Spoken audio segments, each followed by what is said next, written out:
We are live, Jack. You can start whenever.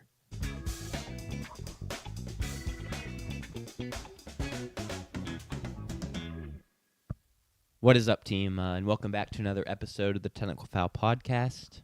You're joined by the three of us today. I'm Jack Anderson. To my right is JP Pusilowski, and to my left is Sanders Oakley. How are we doing today, boys? Great. I'm trying to decide hat or no hat. I'm going to go no hat. I'm not a huge hat guy. I like this hat a lot. Oh, that's tough. Your hat is gone. Yeah. And I wore it. Oh, I don't know my hair. I'll figure it out. I'm just very sweaty. I just worked a basketball game. And I do a lot of running. To see more of that, I took a video tonight of me running with my brother for one of the songs that they do. It's sick. I'm going to have to go in. I'll post it probably tomorrow or sometime. Actually, I'll be leaving town tomorrow, so I don't know if I'll get to it tomorrow, but I will try. Follow me on Twitter. Ha ha ha. I don't remember what my Twitter handle is, but I'll post it. It's pretty cool. But yeah, hot and tired. I feel like, I don't know how y'all feel. Hopefully y'all feel better than I do. I've been up early. I had to go to Jackson and back today. Hopefully y'all feel better than I do, but I kind of feel like the night we had that delirious episode with the introduction of the totem pole. Yeah. I already feel like that.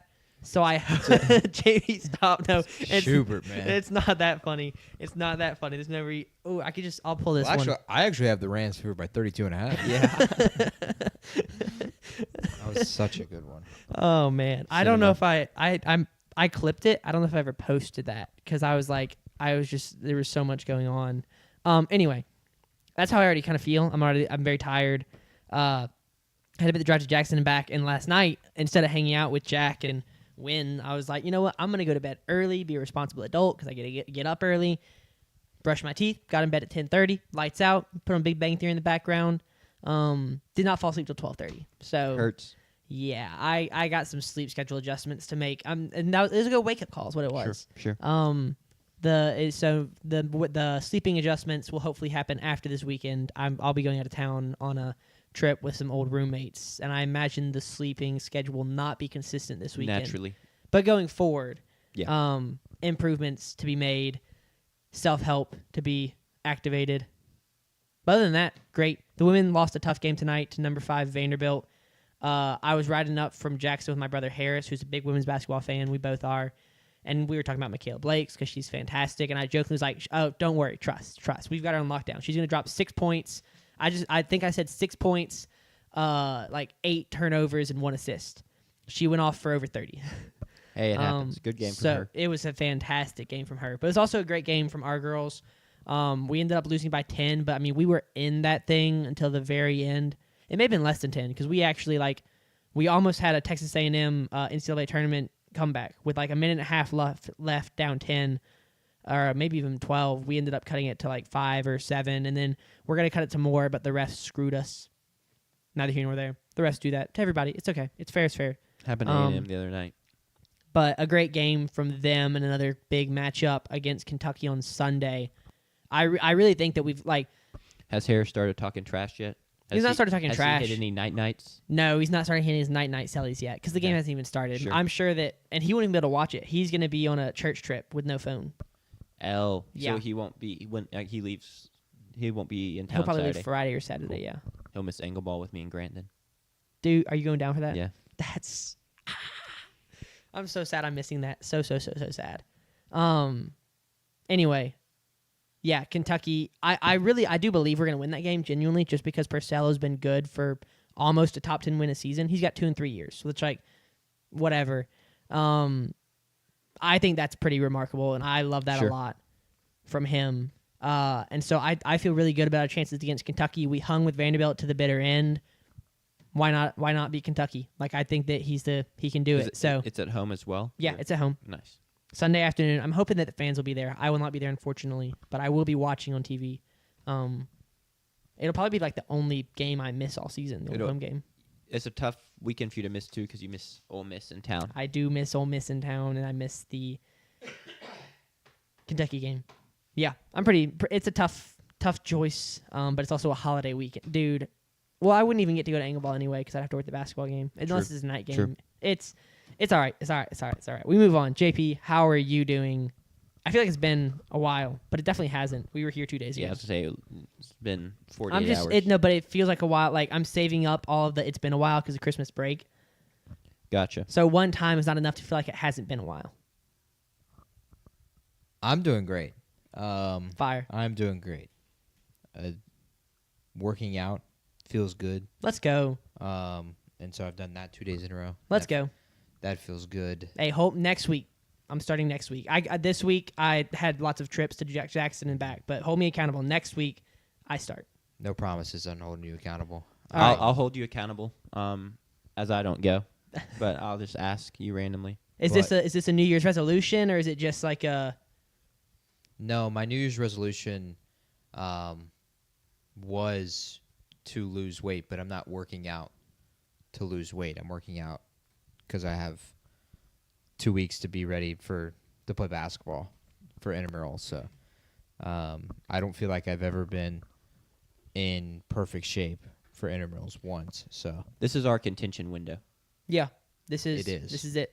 it's the best team we've ever had. This is the last dance. And no shot to Chromie in the chat, but this is the best. I team we've would ever love to had. have Chromie on this team. Wait, If he was on this team, it would be the best team we've ever We had. got MW, CC, y'all two. That's 4. There's some elite prospects. Oh, picked up we got from, elite. from CC. From the architecture crew. Yeah. Oh, okay. Mhm. We'll have to. I don't want to dox anybody on the show. I'll have to get a roster. Well, also, I think if I said any of their names, you wouldn't That is know true. who they are. That is definitely most likely Yeah, true. I could literally just say random names. Tucker. Some guy, JH, rumored to be joining the squad. Josh Hoover, the furry. The squad. Not Josh Hoover. It's pretty close. His first name is Josh. Yeah. Wow, a we're lot just of- we're just there's giving too out many addresses now. Joshes. That's crazy. Rumored to be Oh. 6 foot. I think he's more like 5'9". Pretty good jump shot on the guy though. I think he could be a star. All right, that's crazy, crazy shade we're throwing around here. What shade? Nothing. I'm hyping him up. Rumor, yeah, I don't know. Rumor to be 6 foot implies that he He's claims listed to as be 6 6 foot. He's 6 foot then. No. Yeah, I was just say I've stood next to him before. He No has shot. a 6 foot vertical. True. Yeah, he plays bigger than he is because he Yeah. has great lift on his jump shot, but No. definitely he's- not 6 foot. No, sadly. Well, No shot. that's exciting for y'all. What nights y'all play? Mondays. Okay, good. I'm glad you didn't say Tuesday or Thursday, or else Yeah, would have been. Podcast would have happened. I think. Hey, we at pulled least that y'all out don't. before. Y'all just gotta be sure we don't have a playoff game on a Thursday, or whenever the NFL draft is. We will be done by April. Yeah, we definitely Unless- Oh yeah, why is the unless we're schedule? playing Is the schedule just 44. different? Well, this is when it should be played. because It's cold outside. Why wouldn't you play all the intramurals Yeah. inside? What was first last spring? Probably softball. Softball, I think, Yeah, was one of the and first everyone was ones. just freezing for no reason. And then football was near the end too, so it was cold of the fall semester. Yeah, for but no this, reason. Yeah, this is when you should be playing basketball. Well, that's exciting. Any other news, Jack? How are you? I'm doing good. I feel like it's always you ask us, not to make fun of the meme. It's always where is Jack, not how is Jack. But Yeah. I feel like you always ask us, how are you doing? I'm doing good. A little sleepy right now. A good That's not good. 2 out of 3 of us are a sleeping. good shift of pickup basketball, but I don't feel delirious like you were saying. Like Yeah. I think I've kind of overcome the wave Okay. post me playing. Got some good grub in my stomach, so you can't really complain. Spurs are up by 30. Would you right care now. to turn off your mic and say where you ate? Because it's not sponsored. So, if you just want to tell me and JP where you ate. Do you want this company to sponsor the show? I mean, Well, they don't sponsor yet. So, I ate an orzo potato sausage bowl that my wife made. So there's would nothing. she like to sponsor the show? Yeah, I don't really think we can get her to sponsor. That's But something- it was delicious and it was very filling. Yeah. It was very tasty. That's something we need for the NFL draft. Some What? sponsors? We're gonna have 50 plus viewers. I don't know if we're going to have 50. How many did we have last time? I We think peaked we at, like, peaked at 30. fit. Did we really? Yeah. do broke 30? 20. We broke 20 for sure. Okay. Concurrent, yeah. So Okay. we're gonna hit 50, give or take. If we hit 50, there's no reason to have some sponsorship in the corner yeah, even if it is or up here Yeah, on the true. wall. I thought about trying to That's true. We'll do it in here, which is like sick. Oh, that is true. You sure you don't want to see if we can go back to the reflector for one more No. show? I got space. I don't think can this setup is perfect for that kind of show. for an You NFL don't think draft. the setup is not good? For that show. I think it's gonna be pretty dang good. Well, when we can go, let me take you over to the monitor or to the other screen, when we and need the JP green can break screen. down film. We are not adding That's a when green, we need the green screen. screen. Oh man, we've been All right, we're goofing around too much. Do we want to? What's up, Tucker? Welcome to the There's chat. nothing to talk about today. And everyone Uh, else is in the chat. Hello, but yeah, yeah. let's hop in. We'll start with the. Wow, we're just not going to address chat. That's cool. Oh no, he is not. There we go. It's addressed. We can move on now. Okay. We're gonna start with the national championship game that's happening on Monday, Miami, Indiana, and then we'll roll into the divisional round of the NFL playoffs. We'll reveal my totem pole, the shortest it's ever been, the pyramid, the smallest it's ever been, and then some best bets, I presume. JP. Of course. I got Okay, 4 of them. naturally. Perfect. Heck yeah. And then we'll get on out of here. I'm sure we'll end up talking about something else, but that's what's officially on the docket. So let's get rolling. Monday night, Miami versus Indiana. The national championship game. Miami's favored by 8.5. I just completely lied. I'm just going to restart. Monday night, Miami versus Indiana. National championship game. Indiana is favored by 8.5. Should be a fun game. I'm excited to watch. It's kind of a thing of like the storyline for me is, can anyone beat this Indiana team? Could Miami's fantastic defensive line find a way to slow down Indiana? Because no one's really figured out how to do it yet. Spoiler alert. Maybe. Maybe. Yeah, that's a good spoiler alert. And then also, can you really score on Indiana? Because as good as their offense has been, their defense has been just as elite. So should be a great game. Carson Beck versus Fernando Mendoza. Sloth versus AI. Yeah, AI. I like that. Y'all saw some of this game. What y'all looking at? Yeah, not my thoughts. Sure. Just the public's thoughts in terms of AI. But I do agree with the sloth comparison. I've used that one personally myself. Yep. In a TikTok comment before. I think it was on our TikTok for our Miami preview earlier this year.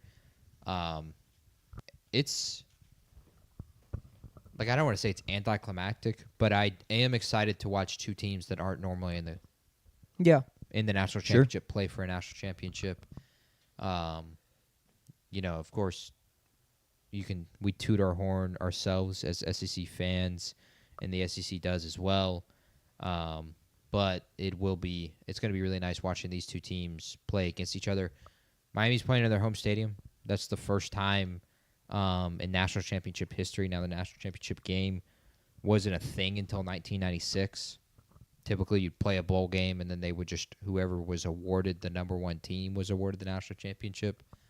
So this is the 30th national championship, if I'm not mistaken, game that is being played at the end of the year, and Miami the first to host the national championship.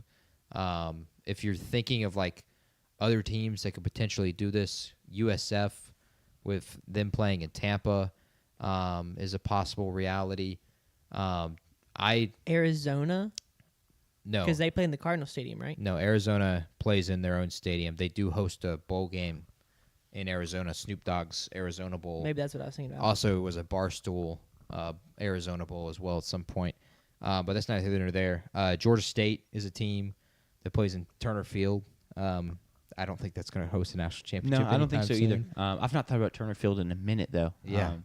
I'm assuming you've been. I have been, yes. Me and my dad and my brother made it a point to go the last year the Braves were playing there, so I got a game in Turner. But sorry, continue. Yeah. So Miami hosting the national championship, but they're wearing their road uniforms. They're going to be wearing white like they have the entire playoffs so far because they're the 10 seed. They're the team that barely snuck into the playoff. A lot of people thought that they should have been in the playoff for a long time, and rightfully they were awarded a playoff spot. And then they went on a run. They've won 3 games in a row. They've been the underdog in two of the 3 games until last week against Ole Miss. Miami this year has been dominant, and it's been defensively where they've been really, really dominant. The turnaround that they've had from last year to this year cannot be understated for a team that could not stop anything, a team that gave up, I think it was 40-plus to Syracuse, and high 30s to Georgia Tech last year in their 2 big losses. This year, their big losses have come at the hands of Carson Beck and their quarterback. Number 1 overall pick last year in Cam Ward. Now a guy who's resurrected his career, rechanged his image, has a tremendous story. No one ever thought he'd be here, which is a lot of what the national media has used to describe Carson Beck. He'll be making his 43rd career start. He's been on teams that have been in the national championship. He's won 2 national titles with Georgia. That's how long he's been at Georgia. But Miami leads the nation in sacks. In the last 2 games, they've allowed just 5 third down conversions on 20 tries. That's 25%. We talked a lot about A&M all year with their ability to hold teams on third down, and it's a big story potentially in this game. Indiana, on the flip side, over their 2 playoff games, 20 for 28 on third down. So a big strength versus strength right there matchup. Yeah. Third down really could tell the story in this kind of game. Miami, with their running back Mark Fletcher Jr., he's ran for 132 yards or more, but 132 yards per game in the playoff, 6.8 per carry. Indiana, on the flip side, has been dominant stopping the run all year. They allow just 11.1 points per game this year. They're also tied second in sacks in the nation. They are just behind Miami, who, of course, leads the nation in sacks. Another big strength versus strength, and this is another key matchup to watch. Miami offensive line, Indiana defensive line. They're going to have first-round pick Francis, which Malgoa. I'm mispronouncing. I thought it was Milwaga. I don't know. He's going to be a top 10 Just pick. call him Francis. Pretty much guaranteed. Shout out Francis. New York Giant, by the way. Future New York Giant. Spoiler to our draft show in about 3 months. They are allowing the best quarterback pressure rate in college football. Just 15% of dropbacks. Carson Beck has been pressured this year. This allows Carson Beck this year to be really, really accurate with the football. He's throwing at a 73.3 completion percentage. That's second in college football this year. On the flip side, though, Mendoza has as many touchdown passes as incompletions in the college football playoff. 8 incompletions, 8 passing touchdowns. I mean, that is sick. Ridiculous. Like sick and twisted, not Yeah. like that is really cool. The reason this happens is because Indiana, they've been dominant on the run in both games. And so while Mendoza has been dominant through the air, he hasn't had to throw it, I believe, more than 25 times in either of the 2 games. Less than 25 each of the 2 games. Indiana's ran it 90 times, thrown it 36 so far in the playoffs. So this is a Mendoza. You want to talk about like Heisman Trophy winning quarterback, and yet he's played his best all year. He's backed up that entirely. Had the Heisman Trophy been awarded after the national championship or just prior to it, it would be like his Heisman running away. It wouldn't even been a conversation with Diego Pavia and others with the way that he's played in these 2 playoff games. A lot of people have pointed at it and try to tag it with a fraudulent Heisman quarterback. Not a lot of stats there. Heisman race is just boring this year. He's been utterly dominant through 2 games. But the one thing I love about him, and you talk about, or you watch his post-game interviews and you watch his interviews throughout the week. When he's inside the white lines, like, you don't see any of that. That's one thing I've loved watching him this year. Early at the beginning of the year, I thought he was going to be terrible. And that's because I watched his tape at Cal, and his footwork was bad. He wasn't accurate. He would turn the football over. He was, led Cal to a good record last year, but it wasn't, anything special. He's completely turned that around this year. Sure. If there's one thing he does do, his footwork will get a little happy, and he has a really weird scramble. But his leadership, his ability to control the huddle, get the play call in, address things at the line of scrimmage. If there's any knock on him, and this was the thing I talked about on Tuesday, the guy doesn't get to his second read, and he doesn't have to, is what makes him so good. He sees his first read, he finds his first read, and he hits it almost every single time. These are 2 teams that have been really, really good this year on both sides of the ball. Indiana, of course, hasn't lost, and so the question will be, how does Indiana lose this game? And I guess I'll swing to y'all on your theories towards that and the game itself. Yeah, I was going to say, just to, while I think about it, a couple quick references to things you just said. I do feel like it is kind of a letdown, anticlimactic, and I think that's mainly in part because Indiana's just kind of walked through everyone they faced, and that includes some good competition in Oregon, Alabama, an SEC school, right? Throwing SEC champion, runner-up team. My team, unfortunately, did not make the playoffs this year, but next year.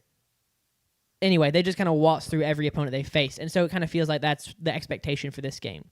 Because I think in the Oregon game, I personally was like, oh, this might be a good game. We might see like Dante Moore, potential QB2 in the NFL draft. Like maybe they can give Indiana a competition or competitive game. That didn't happen. So I think that's kind of the expectation for this game. I do think that if this game is close after the first quarter and a half, I'd say, I think that even if the first quarter is close, it's like 10-7. I still think that there's going to be like Indiana just hasn't kicked it in the next gear yet. I think you give it like 20 minutes, a half. That's when people are going to be like, oh, okay, like now this is a game. Second half, we have an actual game here. Not to say Indiana couldn't still go win it by 35 in the second half, but I think that's when I'll start to believe that we might have an entertaining championship. Yeah, it was 0-0 against Alabama in the Rose Bowl after the first quarter. And they ended up winning 30-something to 3? 38-3. Yeah. And then the other thing I was going to say is it feels like remember how you said, or what was it you said? He has 8 touchdowns to 8 incompletions. Mm-hmm. It feels like and I may be wrong, I think it was Brooks Auger in the regional 2 years ago who had more strikeouts than balls thrown. That's just like a Mississippi State reference there, but it was a ridiculous outing. He came in relief and pitched several innings and had I think he started. He started in postseason. I can't remember when it was, but ended up with more strikeouts than balls thrown, which was electric. That's kind of how this feels. Like the kind of thing that like you may never see again. Like I've never seen a college pitcher besides that have that kind of performance. We may never see a college football quarterback go into the postseason and have more touchdowns thrown than incompletions. I've actually got that stat really wrong, too. Oh. He has 6 incompletions. So even better. Even better. Yeah. Wow. I'm really glad that you had it wrong that way and then just like make a fool. It's like he actually has 15 incompletions. Yeah, throw it out. He has 6 incompletions. But yeah, that's the I had the running list of things I wanted to say in response to what you said. Sure. Now we can get to your question of what did you say? What does Miami have to do to win this game? What do they have to do to win the game? And I think my answer is, in a sense, I think they have to start with what they've been doing well the whole playoffs, and that's run the ball with success, hit over 100-plus yards, because that's not something we've seen in the 2 games from Oregon and Alabama. Alabama never could run the football. Oregon had their running back room was, what's the word I'm looking for? Empty. I was just going to say, diminished. It just injuries, transfer portal. They didn't have anything to work with. And then with the way that game started, in a lot of ways, they got down big. There was no reason to even like try and lean on the run, right? But if Miami can use Mark Fletcher and find some success there, that's a way to find a foothold in the game. It's a starting point. It's a way to maybe take away some possessions from that really good Indiana offense, give your defense a break. And then from there, I think you got to find a way to find a turnover. It's really hard right now to see Fernando Mendoza throwing a pick, right? But Miami picked off Marcel Reed a couple times. They should have had many against Trinidad Chambliss. Absolutely. He put the ball in harm's way. You think they worked on soapy ball drills in the last week? Probably. Just to, I would have put every single DB on the jugs machine and just been like, you got 15 minutes. Like, we're going to pretend you're a wide receiver here for a minute. Yeah. I think you got to find a way to force a turnover. And then the last piece, and you mentioned on Tuesday's show how great Indiana is at run blocking. And it's like you got to find a way to slow the run game down a little bit, because that's, I think, how you're going to find the turnover is if Mendoza gets into a spot where he has to throw more than maybe he wants to, or it's like a 3rd and 10, and then Ruben Bain comes around the edge and there's pressure in his face. He can't step into the throw. It floats. Someone makes a play like that. That's kind of what I'm looking at is, how they pull this off. And it's a very tall task. Like everything I just said is like Okay, that seems pretty straightforward. But then you're doing that. You have to do that against Indiana, so it's Yeah. just not at all straightforward. Yeah, to speak to that, the running game, the best anyone's done this year, Penn State ran for 117. Yeah. That was the closest game Indiana's Correct. played all year. They had to lead a game-winning drive. The last time Mendoza has thrown a pick was against Ohio State, and he threw it. It was on that screen pass. It got tipped up into the air, and then was taken back for about 15 yards on return. Besides that, his last pick he threw was against Penn State. Which a fumble would work too. If you want to, strip sack him, or a running back just coughs it up, that would help. Yeah, and then for sacks, Mendoza is not prone to not being sacked. He's been sacked 22 times this year. That's a good point. Sacked 3 times against Alabama, 3 against Ohio State, 3 against Penn State. When he played Oregon, both times he was sacked only once. Reuben Bain only had 1 tackle last week, and then Miami only had 1 sack. It was on the first drive against Ole Miss. So, like you said, all of those are tall tasks for Miami to overcome and have a chance in this game. Yeah. And then the thing I would follow up with that, my brain went in a different direction. I do agree that that's probably the key thing just because it's worked so well, but I think you need a perfect game from Carson Beck because I do think that, all right, if the run game is working, Indiana's going to do something about that, right? They're going to start stacking the box. They're going to start bringing pressure, and that's when you have opportunities, and you need Carson Beck to hit guys. You need him to actually throw completions, and you definitely need him to not throw interceptions. You need smart decision-making on play-action stuff. So I think you need a perfect game from Carson Beck because I kind of expect a perfect game from Fernando Mendoza, or at least near perfection, because it does feel like he's playing otherworldly right now. So I'm not saying he's going to have 4 touchdowns and 4 incompletions on the game, but I don't expect him to finish with more than a turnover. And he's going to have multiple touchdowns with that wide receiver core. So I think you need a really, really good game from Carson Beck. And to Carson Beck's credit, he's been pretty good this Correct. playoffs at doing what needs to be done, not trying to do too much, letting the run game do a lot of the work, and then once again just kind of making enough plays off of that, and letting his receivers do some of the work in terms of yak. Malachi Tony's had a couple big yak plays, other receivers as well. But it's a good point. The Arch Manning Texas playbook. It's a pretty sick playbook when it works. Yeah, when you got playmakers that can do it. I bet Cam go Coleman's ready to just catch a bunch of screens next season. Well, that's how he gets a high first-round pick instead of a low first-round pick. If they use him correctly, and if other teams don't defend him with 2 guys all the time, him and his one-on-one passing game, which is kind of how Arch led the comeback against us here in Starkville, that could be very, very dangerous. If you're looking towards this game, a lot of times in college football, you'll have teams that'll meet in the postseason, and there's no common opponent because there are 136 FBS teams, or I may not have that number correctly. There are so many FBS teams, and unlike the NFL where there's just 32, you don't find common opponents very often. They've got one, and they just played very, very recently as well. So you don't have to look at these 2 teams as teams that have changed since they've played these common opponents. They both played Ohio State. They both played Ohio State on a neutral field, a neutral site, Miami and Dallas, and, of course, Indiana in Indianapolis.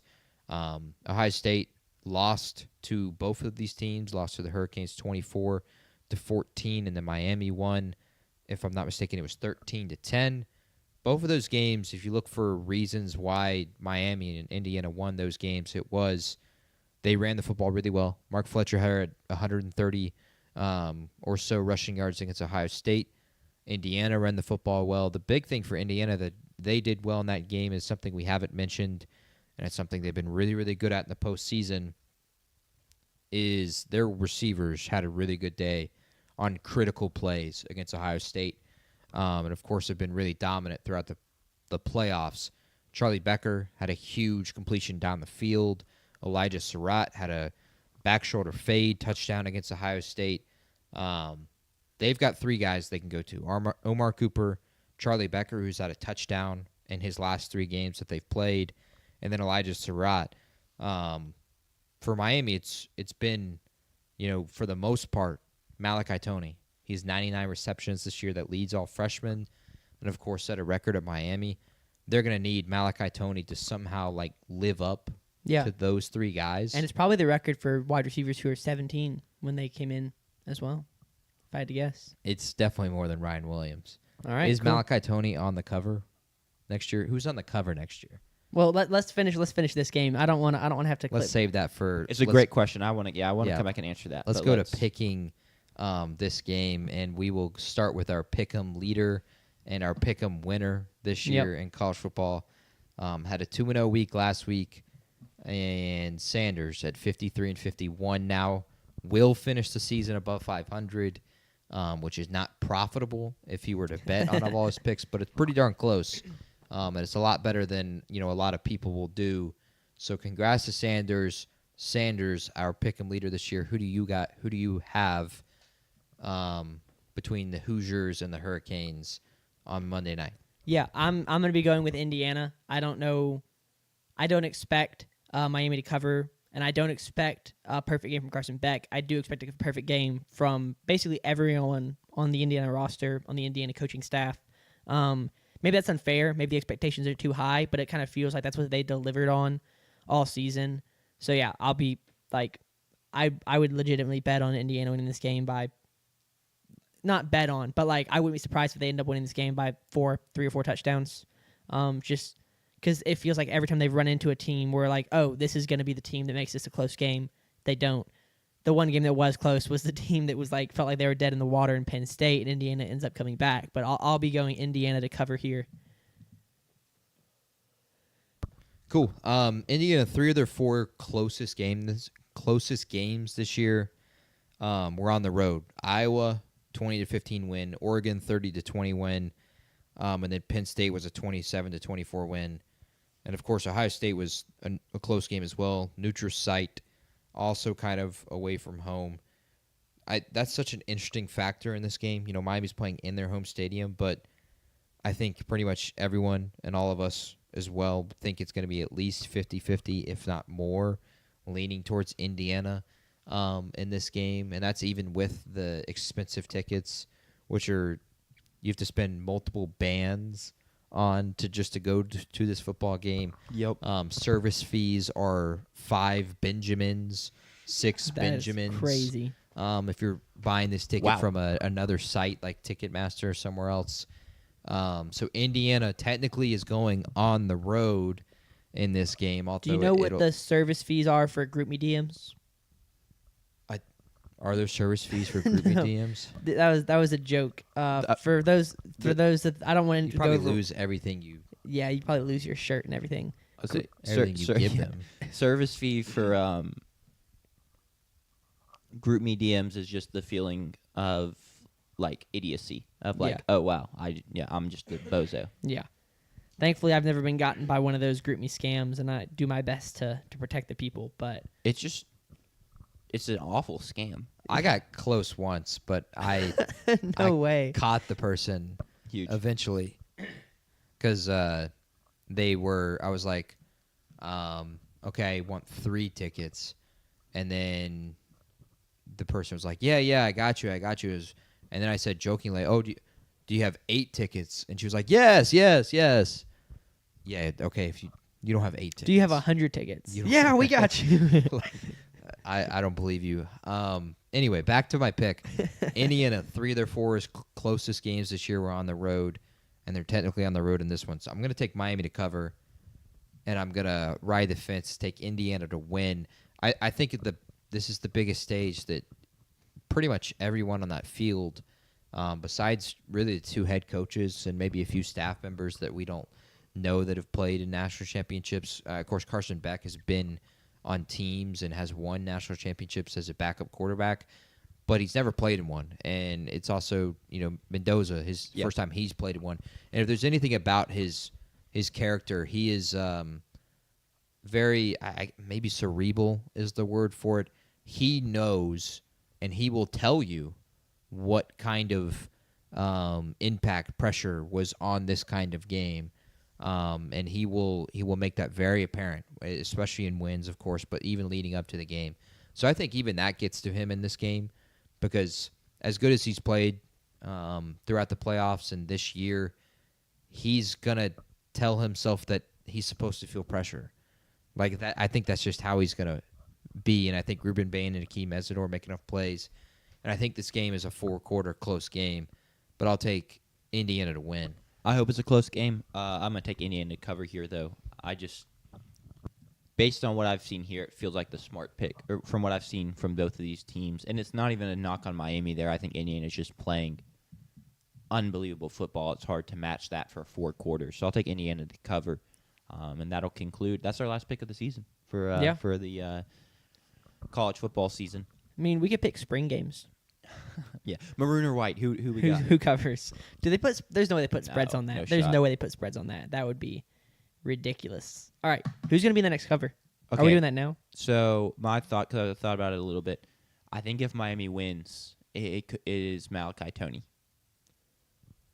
But if Indiana wins, Well, okay, I think because this past year it was Ryan Williams and Jeremiah Smith, yeah, and the year before is Donovan Edwards. it was a bunch of people. It was Yeah. like the Quinn Ewers, Travis Hunter.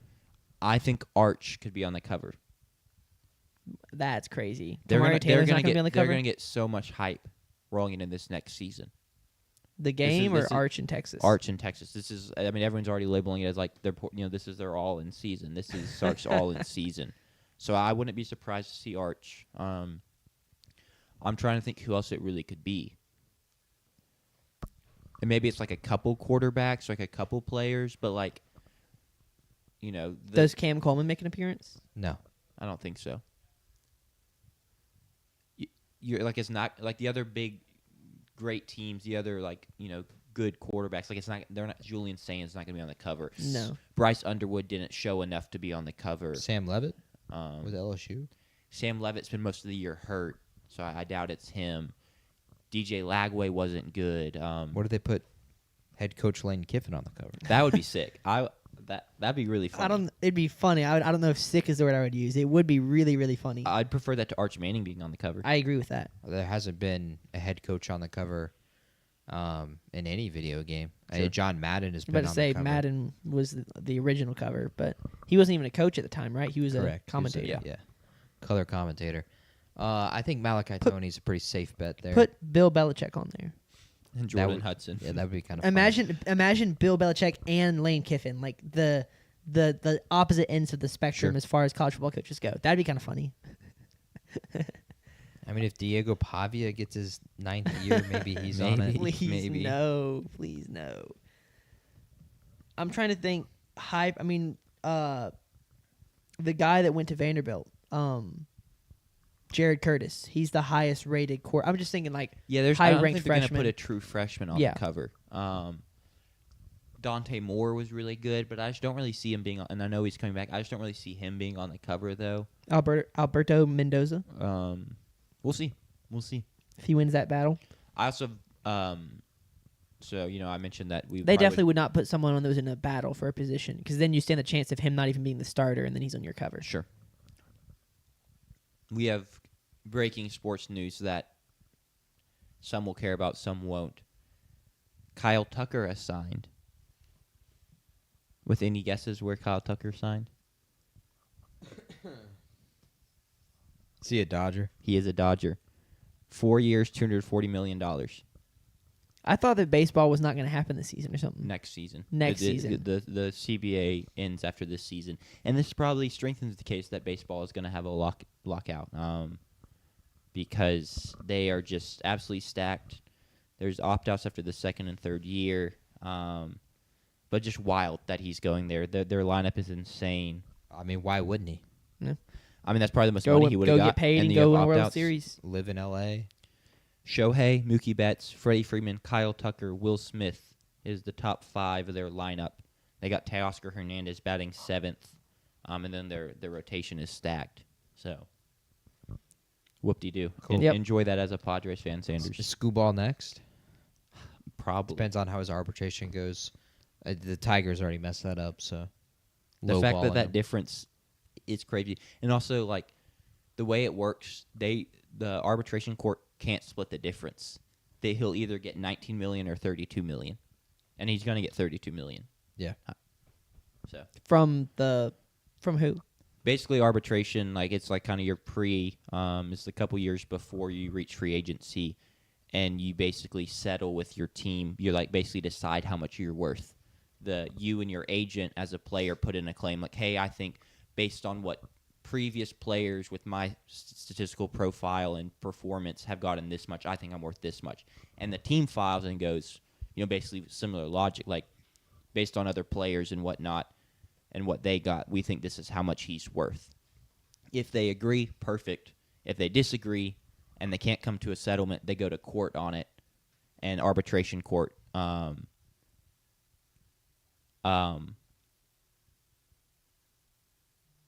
Yeah, it's just they decide on which See how number to long go that with. explanation was? Yeah. And how your first reaction was, that's how stupid That's what it sounds how the like. contracts are. That was my initial thought. And that's only one part of it. Why not just have the contract end? Like, all right, because like you're not. So his contract doesn't have.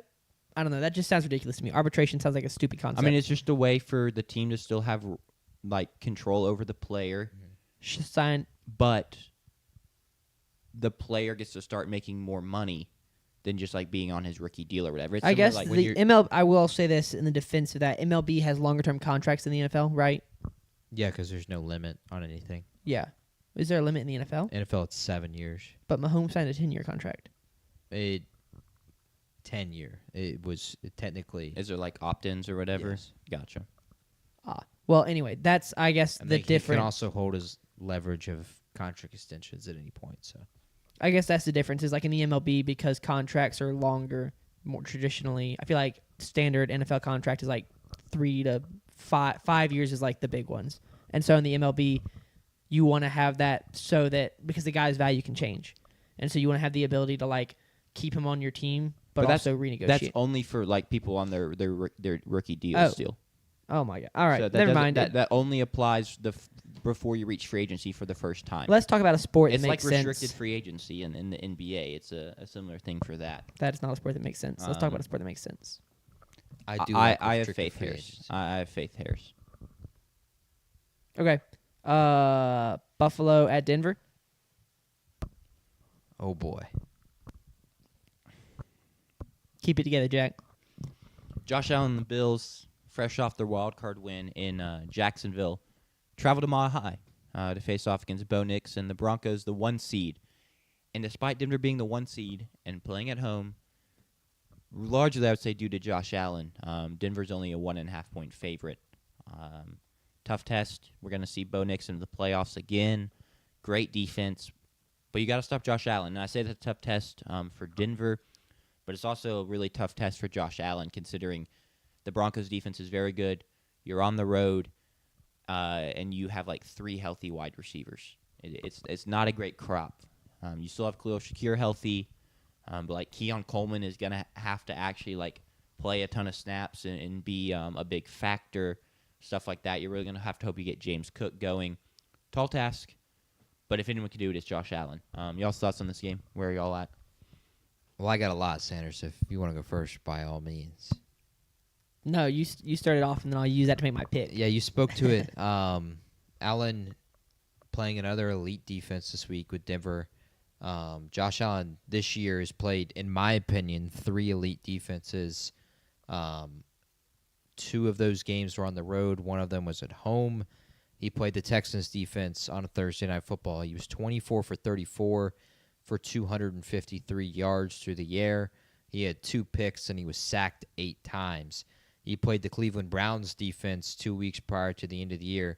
He was 12 for 19 for 130 yards, had no total touchdowns, and was sacked twice in that game. And then Philly, he played in the 13-12 game where they missed a 2-point conversion at the end. He was 25 for 35 for 262, 2 rushing touchdowns, but he was sacked 5 times in that game. And, of course, their offense only scored 2 points. It's another step in the Josh Allen run, as he is the elite quarterback left. He's the elite quarterback of that top 4 that everyone talks about of Lamar, Mahomes, Burrow, and he's the only one that made the postseason. Another step on the rung, on the ladder of his climb towards, of destiny. This is the first thing I look at is a lot of contributing factors of trends, stats to look at. Sean Payton in his career is 4-0 off a bye in the playoffs. That includes the one Super Bowl win and then 3 times and when the Saints were a number 1 or number 2 seed and had the first round bye. So he's 4-0 as a head coach. Sean McDermott, Sean Payton, 2 Sean head coaches here. Sean McDermott was the defensive coordinator for the Carolina Panthers from 2011 to 2015. Of course, Sean Payton was the head coach of the New Orleans Saints at that time. In those matchups, they were 5-5 against each other. That's Sean Payton calling offense, Sean McDermott calling the defense. Yeah. They've played each other twice as head coaches. They're 2-2. So 15th time they've played each other. They played 4 times, and they're 2-2 as head coaches, and Cool. 5-5 as defensive coordinator and head coach calling the plays. This is the rubber match. This is the 15th time they've played. They're 7-7 against each other as coaches in the National Football League. Another trend, Denver has won 13 of the last 14 at home. On the flip side, Josh Allen is 6-3 on the road so far this season with Buffalo. They played last year. It's something to look at. They played last year in the wild card round.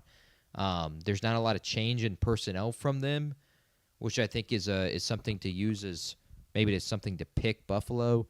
In that game, Buffalo won 31-7. Denver took the early lead on a Bo Nix bomb over the top. It was close until the early third quarter. And then if I will say it now, and now you guys will remember the play, Ty Johnson had one of the catches of the year on 4th down on a incredible throw from Josh Allen. Buffalo turned it on, and they blew him out 31-7. Another trend to look at, Denver, their offensive line and their defensive line, of course, one of the best in football on both sides of the ball. In fact, PFF ranks Denver's offensive line as the best in the NFL. Can you imagine what Herbert would do with this defense or offensive line? It'd be fire.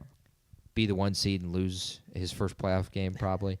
Denver also led the NFL in sacks. They had a plus 45 sack differential this year, meaning they sacked the quarterback 45 more times than Bo Nix was sacked this year. They've also been elite on the ground. No one player, no one running back or quarterback, which it very well could be Josh Allen on this game, ran for over 75 yards after week 2 when Jonathan Taylor went for 100+ on the Denver Broncos. So those are some key trends to look at for this week. Last week, if you want to look at the Buffalo game, it was one of the best games that the Bills played of all year. The Buffalo defense came through, which was a key factor, and they're going to need that in this game.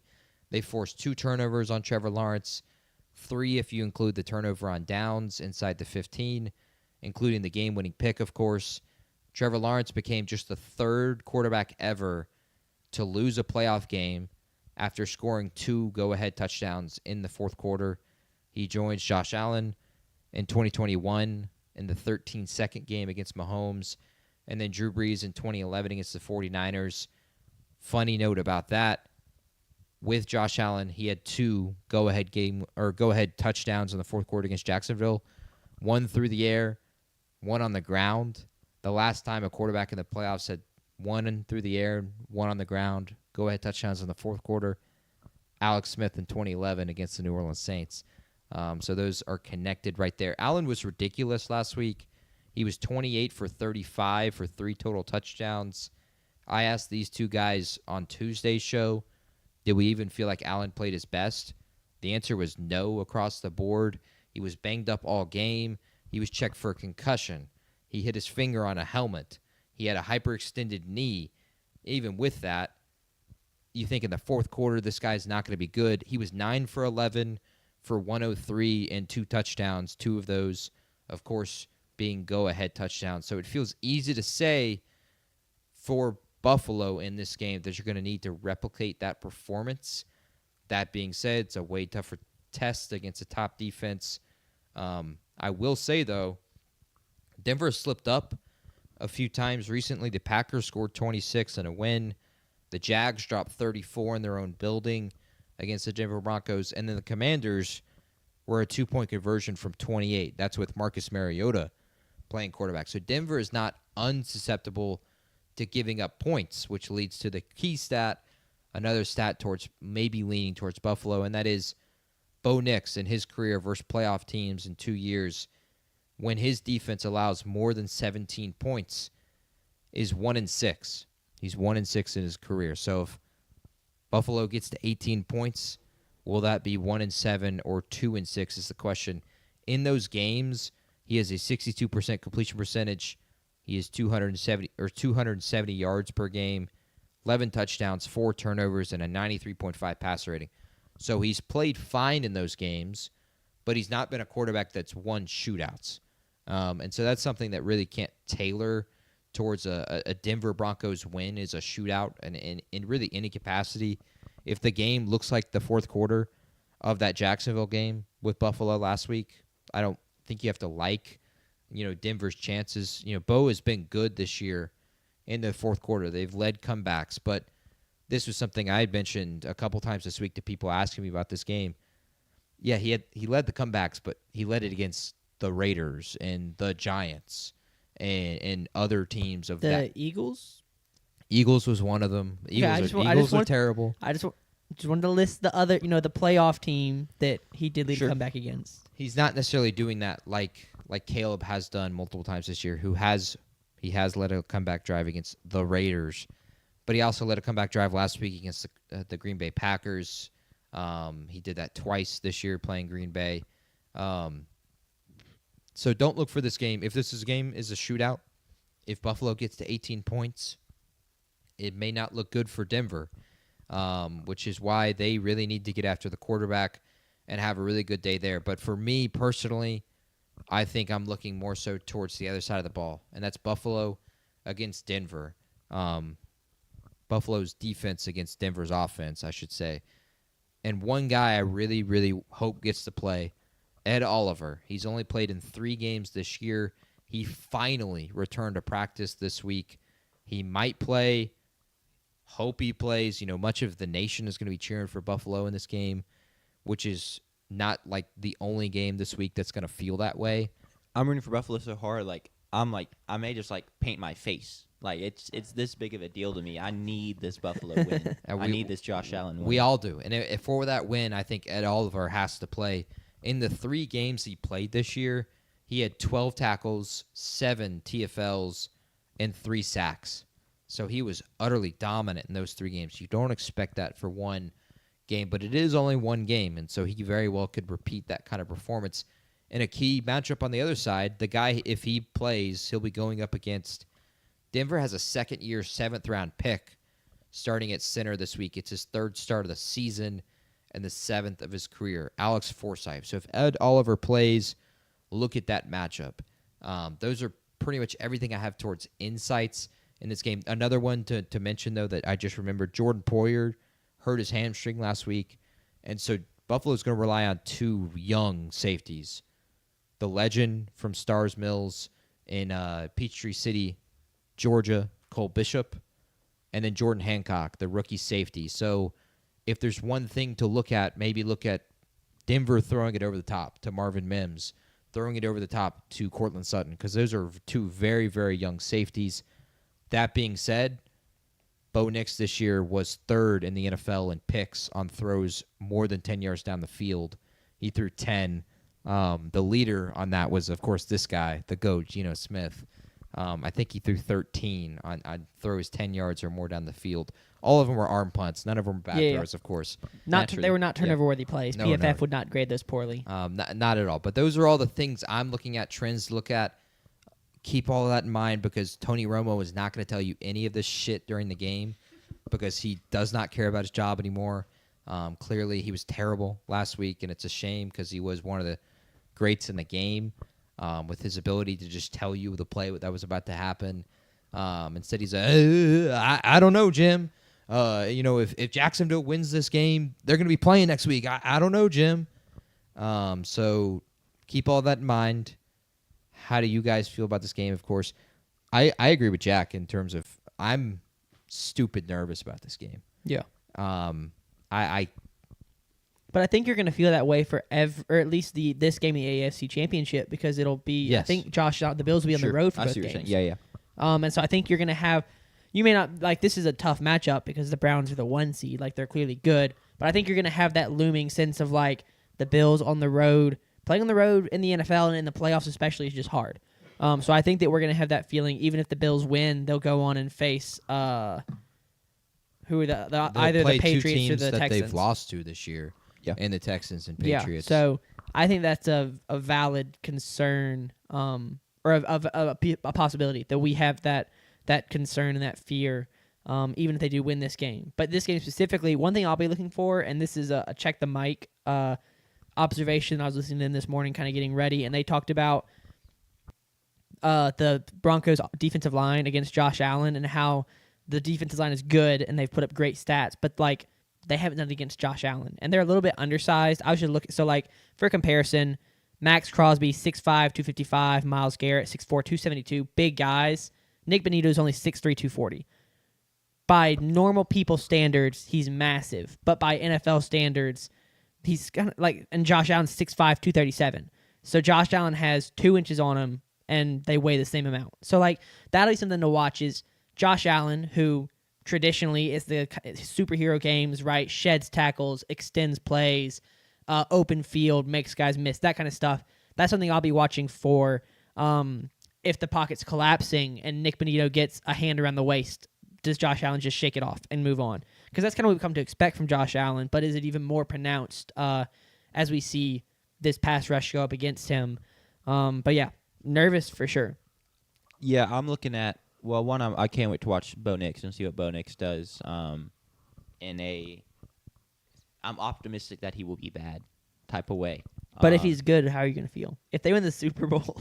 If they win the Super Bowl, I'll just say it was his defense. Copium, that's ridiculous. I'll give him props. I'm feeling pretty comfortable that they will not win the Super Bowl. My totem pole will reflect that later.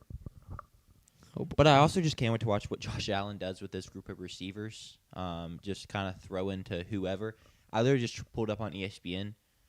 They don't even show wide receivers on the depth chart for ESPN because I guess it's just so cooked that they are just like, we don't know. They've got 3 that should be available this week. Khalil Shakir, their best one. Keon Coleman, the first-round pick from last year. And then Brandon Cooks. 2 years ago? Not like I'm not saying this past year's draft, but the year prior. 2024? I think so, yes. Yeah, he was a rookie last year. Yeah. So those are the 3 listed. And then a tight end they will. Dalton Kincaid played last week, but he has dealt with injuries this year. I imagine, and this is something that maybe it's a benefit not having a bunch of healthy receivers because now you're going to be forced to play more tight ends. And by doing so, you are lending to more easy passing situations because you have 2 tight ends in protection. And so I really look at Buffalo. If you're looking at them offensively, how many times do they go to 3 tight ends or 2 tight ends and they're the great fullback Reggie Gilliam and use that in terms of running the football with James Cook, who ran for 120 last year when they played in the playoff game against Denver. And then the play action off of that with Dawson Knox and Dalton Kincaid. Sure. I really look at them maybe being potential weapons in this game. Kincaid's been excellent all year. Dawson Knox has been Josh Allen's tight end for 6 years now. Not having those receivers, and of course not having the trust in Keon Coleman, who they've benched multiple times this year, and Brandon Cooks, who just doesn't have the chemistry. There we go. Yep. With Josh Allen, it may lend towards a game where Dawson Knox and Dalton Kincaid have a really, really good day. And I think they're going to need that as well. Sure. And you mentioned James Cook. I think if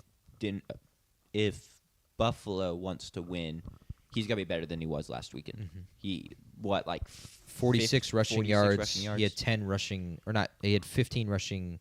No, I think it was 10. I think it was 10 rushing attempts, which both of those were the lowest all year for Buffalo. So I fully agree. He's got to be better. But wasn't there the stat about like it was the number 1 rushing? It was the number 1 rushing defense. So there's hope. There's reason to hope he will be better and expect him to be better. But Denver's 4th. Yeah. And they've not allowed one guy to go for more than 75 since week 2. Yeah. see a James Cook 40-yard touchdown run where he just breaks one because he's pretty good at that, and that would be huge in terms of getting our for the week Buffalo Bills a victory. Are we ready to pick any other points? Anything you want to toss out? I see JP already has his picks in. Yeah. Which, I guess he picks first, so it makes Correct. sense. As the pick'em leader right now, This seems unfair because I can use this to decide. I can go ahead and determine, think out. All right, I know what he's gonna pick. I'm one game behind JP. You're giving me an unnecessary advantage. He's confident in his picks. I respect it. I guess. and you can see a trend on all 4 of those picks as well, which we'll see that trend as we preview more games. There is. I'm taking Buffalo to win. I'm taking Buffalo to cover. And my reasoning was I like Buffalo, team of destiny, 0 pressure on them. Allen plays good enough. Nix throws picks. That was the sentence I wrote down for my explanation there. I think James Cook has a better day. I do think he gets over 75. I didn't have him going for a 40-yard carry, but I like him for maybe 1 or 2 20-yard carries. Sure. One thing, I'll take that. Like I said, I'm looking more so at Denver's offense versus Buffalo's defense. Buffalo, the number 1 passing defense this year. Their weakness is really just going to be the 2 safeties and Cole Bishop, who's played excellent this year, but Hancock, who's a rookie. But that being said, when I looked at that, I saw the other weakness in Bo Nix. He's thrown 10 picks when throwing it deep down the field, so it may not matter throwing against those deep safeties. He may throw a pick in this kind of game. I think, for playoff teams, especially at home, you want to try and lean on the run game and establish the run early to keep the crowd in the game, to keep control of the game. Last year's game, Denver and Buffalo played. Buffalo had possession of the ball for 42 minutes in that game, which looked like it's almost exactly like the Miami and Ole Miss game we talked about last week. So if they are going to have any chance in this game, for me, I think they've got to control the game on the ground, and they're without J.K. Dobbins. It's going to be on R.J. Harvey, who's had a good year. I think he leads rookies in total touchdowns. I know that for sure. But he's been more of a receiving back than he has really been on the ground. And so I don't know how well Denver's going to run the football. I expect Ed Oliver to play as well. Sure. And that's going to help a ton. So I like Buffalo in this game. I like them to win. I think of this being a game in the third and fourth quarter that's close, but Josh Allen is just going to lead 1 to 2 drives and pull this one out and continue his quest to reach the Super Bowl. So give me the Bills over the Broncos. Yep. I'll go and go next. JP, you said I could actually tell you how long you've been saying, maybe not. We have the spreadsheet that has our Super Bowl predictions, and I don't know if that's here or where it is. I'll find it. But I feel like from very early on, you've had the Bills winning the Super Bowl, calling them the team of destiny, and I did not believe you. And I don't know if I would call them the team of destiny for the Super Bowl, but I do. I think I'm going to be a week by. I know that's not how it works, but I'm going to be a week by week team of destiny fan supporter. And this week, I believe they're the team of destiny. All right. Which I think is just a roundabout way of saying I'm going to pick them this week and we'll figure it out next week. But since week 9. Since week 9, JP has had them winning the Super Bowl, if I'm not mistaken, correct? So team of destiny from JP, and for this week, I will buy into that. We'll figure out the future going forward. But yeah. I'm gonna take Buffalo. I think they'll get it done. I trust Josh Allen. You mentioned Bo Nix's success and comebacks, and I do think you mentioned weaker teams. I do think that is something he actually is legitimately good at. Is kind of for some reason when plays need to be made, and it's not kind of screw it. There's no reason to be. He plays best when he doesn't have to be conservative, if that makes sense.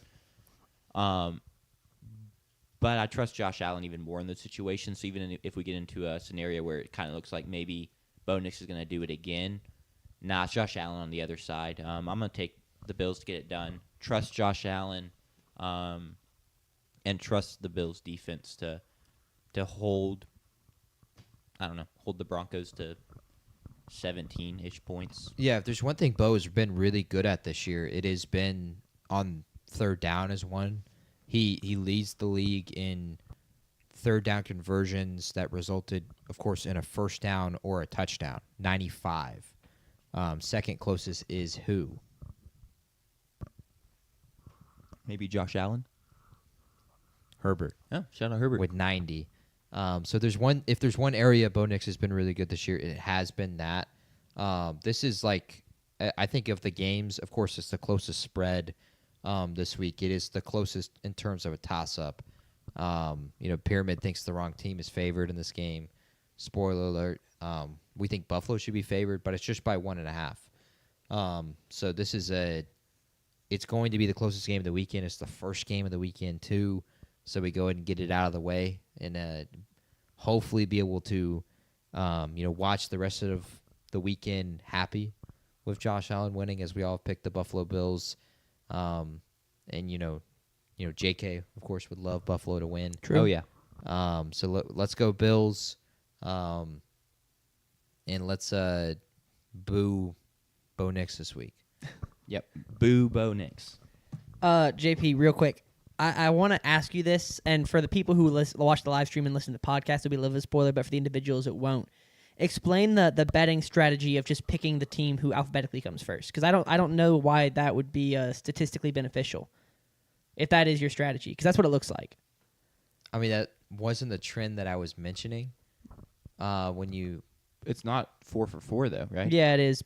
Buffalo, San Francisco, Houston, Chicago. But am I crazy that? Okay, S- I see. yeah. I'm looking at the abbreviations. I had to twist it. But I see what it you're was saying. almost abbreviations. I had to modify it a little bit. I'm just curious, like the explanation for that trend that you chose. I just sided with my model. I like that trend. We should tweet that too. Yeah, let's investigate. Let's investigate the like who wins. If you just pick I guess that would have the Arizona Cardinals being.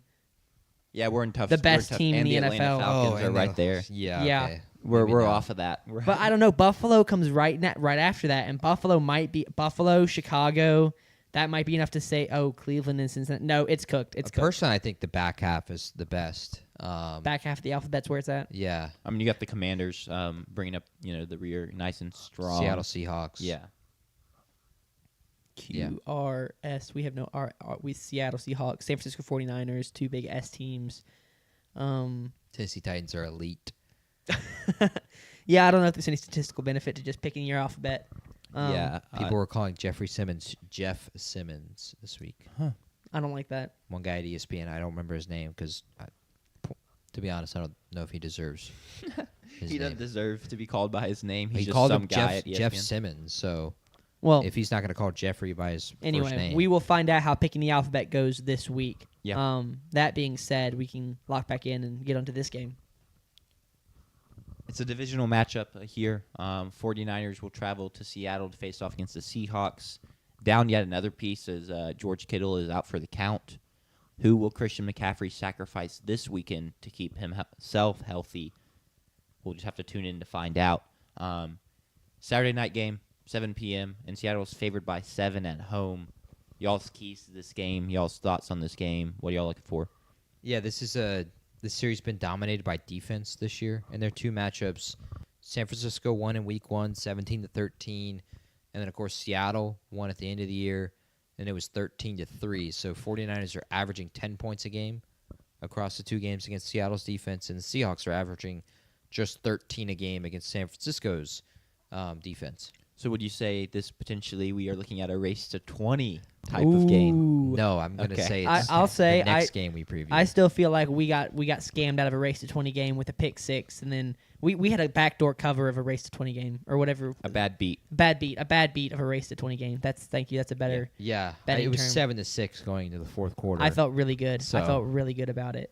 And then you look up and it's 30, and it's like, what in the world? Yeah. two defensive touchdowns. Terrible beat for the race to 20 game. Well, we remember the last game between these two teams in San Francisco for the 1 seed as a missed opportunity game for Seattle. It really could have been worse and really should have been worse against San Francisco. They drove down the field to start the game. They turn it over on downs on 4th and goal. And then they missed 2 field goals in this game. Jason Myers and a smelling salts weren't good enough that week in San Francisco if Seattle moves on to the Super Bowl, they're going to need him to lock in and not miss field goals because it will be in San Francisco, that Super Bowl game. San Francisco had just 173 total yards in that game. They were utterly destroyed offensively, and that's coming off back-to-back weeks of where Brock Purdy had 5 touchdowns in both of the 2 games. And I thought there's going to be a shootout with the way Seattle had been playing offensively. Their most memorable recent game was against the Los Angeles Rams, where they won it in overtime. The big story that came out today, and it's something to look at, something to monitor, but I don't think it's going to play a factor. Sam Darnold popped up on the injury report with an oblique injury. He was seen, though, walking out on the practice field with a massage gun, massaging every other muscle but his oblique.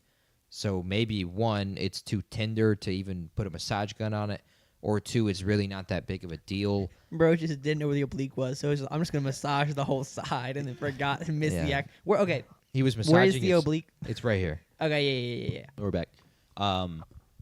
Pretty devastating injury, honestly. Just shocker, your lower back in terms of throwing. Like, it just is really important, and it can be really finicky. So probably won't actually know if it's going to come down to game time, in my opinion, unless it truly is just like absolutely nothing and he like slept wrong or something. But yeah. I feel like, can pro athletes just sleep wrong and mess up their body like that? Because I feel like when you train your body, like you're not invincible, but like the same age, right? As you age, like little things that didn't bother when you were younger bother you now. I feel like pro athletes, like you exercise and you train and you stretch and you do all this stuff. I just feel like it would have to be really hard to just sleep wrong your and tweak odds something. are probably lower, but that's what I'm saying is if you just slept wrong, then it's really not a big deal, and it just was a little stiff, and like he's probably good to go now.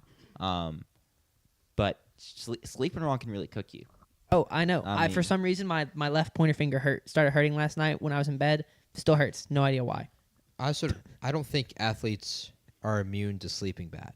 Not everyone's Tom Brady. Sam Darnold is quaking in his boots this week because like legacy is on the line for this guy. Absolutely. I guarantee he's not getting good sleep. Maybe some melatonin to just kind of shut that down and get right to sleep. Wasn't there a video like 8 years ago, like a Get Up, where it was like who has most at stake this week, and it's Tom, and they picked Tom Brady with his already 5 Super Bowls. It was like who has the most at stake in the playoffs. Are you saying Sam Darnold has the most at stake in this playoffs? His legacy's on the line. I think he's a close second to Josh Allen. Correct.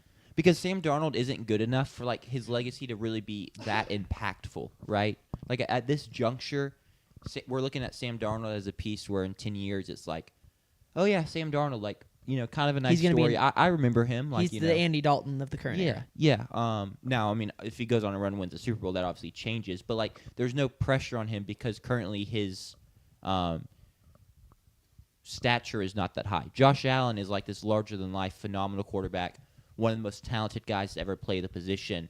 And so now it's like, if you're one of the most talented guys to ever play the position and have had as much regular season success as you've had, it becomes an immense failure if you can't win a Super Bowl. And so, I agree. He has the most at stake. Yeah. Sam Darnold's up there, though. Yes. And, of course, the thing to watch for him in this game is going to be turnovers. He's had 20 this year.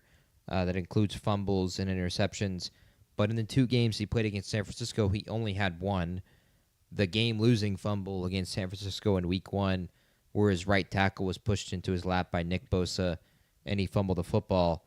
Of course, though, we talk about his legacy. Last year in the playoff game against the Los Angeles Rams, he had 3 turnovers. So he's not immune to turning the ball over. And he's, of course, turned it over 20 times this year.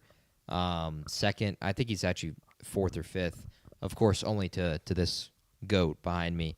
Of course, all arm punts for Geno Smith this year. This team has been a top 2 or number 1 on the pyramid for me since Week 7. And this is because they've been elite defensively.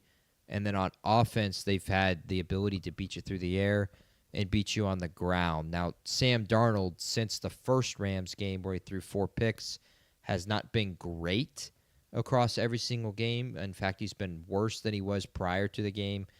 But you have to think, if they're going to hit their ceiling, and they very well could, Maybe not in this game where they've only averaged 13 points against San Francisco this year. It is because their run game can be very dominant with Zach Charbonnet, the touchdown merchant, and, of course, K9 always tackled at the 1-yard line. Their offensive line was the biggest question coming into the season. Y'all remember me talking about Seattle radio, listening in the beginning of the year. That was a huge, huge question mark. Well, they for drafted this team. Gray Zabler, and we weren't sure what they were going to do with him because we felt like they already had the tackles addressed in Cross and Abrams. Is that the other one? Abraham Lucas. Abraham Lucas. Yes. Thank you. So we were like, well, what are they going to do with Zabler? But it's worked out. They moved him into guard, and Gray Zabel has been. They thought it was going to be a multi-year project with even Gray Zabel, and of course the offensive line. It's been one of the best offensive lines in football this year. Charles Cross will return this week. He missed 2 weeks ago. If you remember watching that game, Seattle lost their backup left tackle who was starting in place of Charles Cross, and so a guy who had only taken one snap that season had to come in and play. It won't be an issue this year. Mississippi State legend Charles Cross will be on the field. They'll have their offensive line, and that San Francisco defensive line, of course, is already decimated, losing Nick Bosa, Mikael Williams, their first-round pick.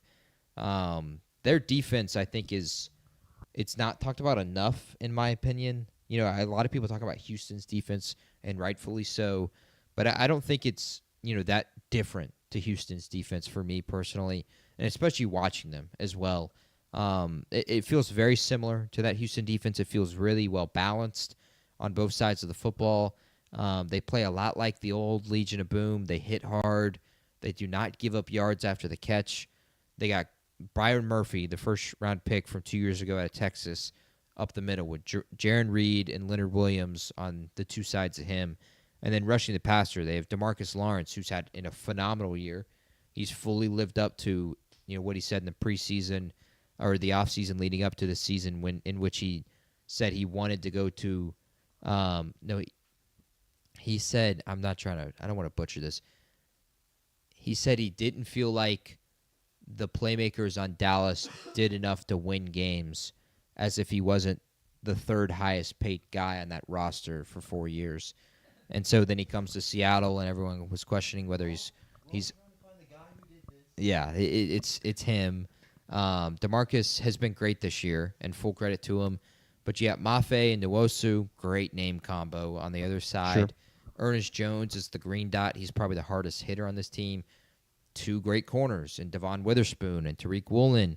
Their safeties are good, and Julian Love and Kobe Bryant.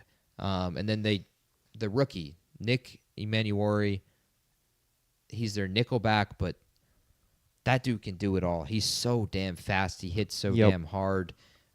This is a defense that is going to give Brock Purdy, again, trouble in this game, and he does it without George Kittle. A huge fear to this game. They think there's an outside chance that Frank Warner, I saw they starting announced middle today that linebacker? he won't be back. They've Okay. ruled him out. It would be unbelievable if he somehow played, and of course they've already ruled him out. He'll play in some capacity in the championship game. The fact that he's even practicing is something they've talked about this week. Trent Williams talked about it. It is like giving the locker room juice for a team that's been decimated with injuries all year. And the job that Kyle Shanahan and Robert Saleh have done this year have been just utterly phenomenal. To see like their leader, Fred Warner, come back and even practice. He suffered a catastrophic ankle injury about 8 weeks ago where he broke his foot. He's back and he's practicing this week. You have all the power plant conspiracy theories that's popped up over the last 2 weeks. This is a team that has been, of course, decimated with injuries, but they have not lost belief at really any point throughout this year. They were a team that played for the 1 seed in their own building and, of course, unfortunately lost it, but then responded a week later, beating the defending champions Philly in their own building. It's the largest spread of the weekend, Seattle favored by 7. But of the games that are out there, it feels like one of those games that doesn't feel like there's a lot of ways for this to be a blowout unless we get our A-plus game from Seattle. But an A-plus game would rely on Sam Darnold playing one of his best games in the biggest moment of his career. So I can't wait for it. 49ers, San Francisco in the postseason is something that was massive from 2012 to about 2017. You have the Richard Sherman, Michael Crabtree game where Sherman yells at Aaron Andrews in her face in the postgame interview, and Aaron Andrews hated that. She gave him terrible looks. They, of course, won't be on the same field this week, but unless Richard Sherman's in the building. But Fox is on the call. I can't wait for this one. How do you guys feel about this one? Seattle and San Francisco. I think, which the spread indicates this as well, I feel the most confident about this game in terms of who's going to win. Fair. The only question I have, so I'm not really spoiling my pick, is does Seattle cover? It's just, you talked about all the weapons on that Seattle defense. It's just so hard to see a path for the 49ers to really score consistently. Because they just don't have much there, to be honest. I mean, I like a lot what Brock Purdy has done this season. I've come away from the season higher on him than I was in the preseason. Obviously, Christian McCaffrey's still there, but like the receiver room isn't fantastic, and now you've lost George Kittle. To me, it just seems like there's nothing there that the Seahawks can't handle. And so maybe, I guess, the only concern is maybe Sam Darnold just really, pisses down his leg yet again and is just horrible. But even if he's horrible, I think Seattle could find a way to win this game. And then defensive flipping it to that 49ers defense. Shout out them. They've been great. Somehow they've been great. We've talked about it a lot. But it's still hard for me to trust. I'll just be honest. Even though I know they've gone out and done it week in and week out, but I'm still just kind of waiting for the dam to burst, I guess. Yeah. But go ahead. I was just saying, man, it in a bad way, because I really would feel for the guy. I would empathize in some sense.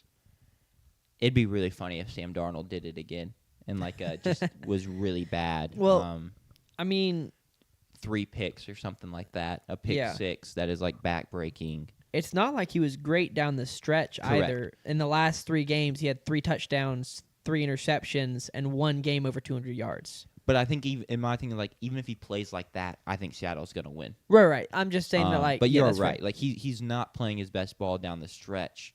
And so maybe that also gets into his head. He's not super confident. Yeah.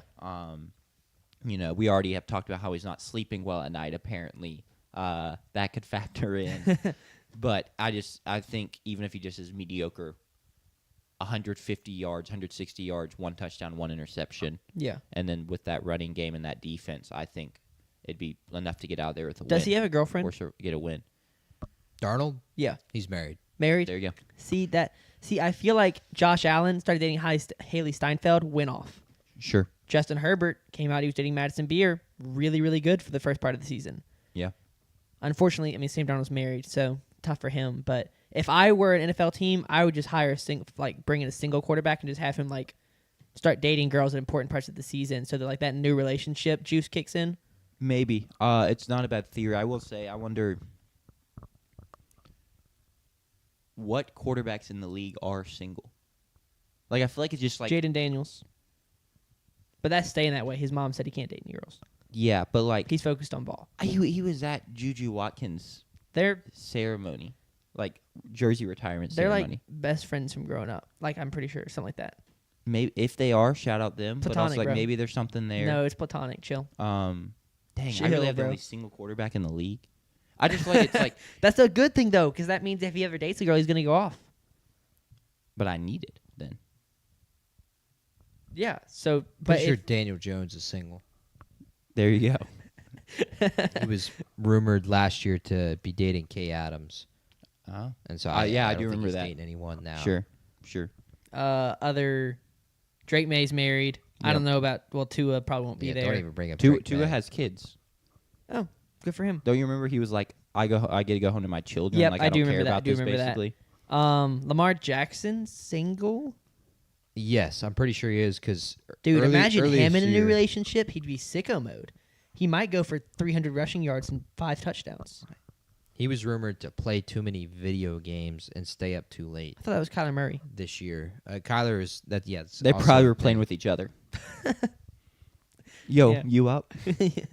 Anyway, we can discuss that theory further if we want to, but just throwing that out there. You think about the two quarterbacks, Justin Herbert, Josh Allen. I feel like Yeah, but then you have Matthew Stafford, and he's going to be the MVP, and you think of his relationship. yeah. I'm not saying that like there aren't other ways. I just feel like that's a good way to take the next step.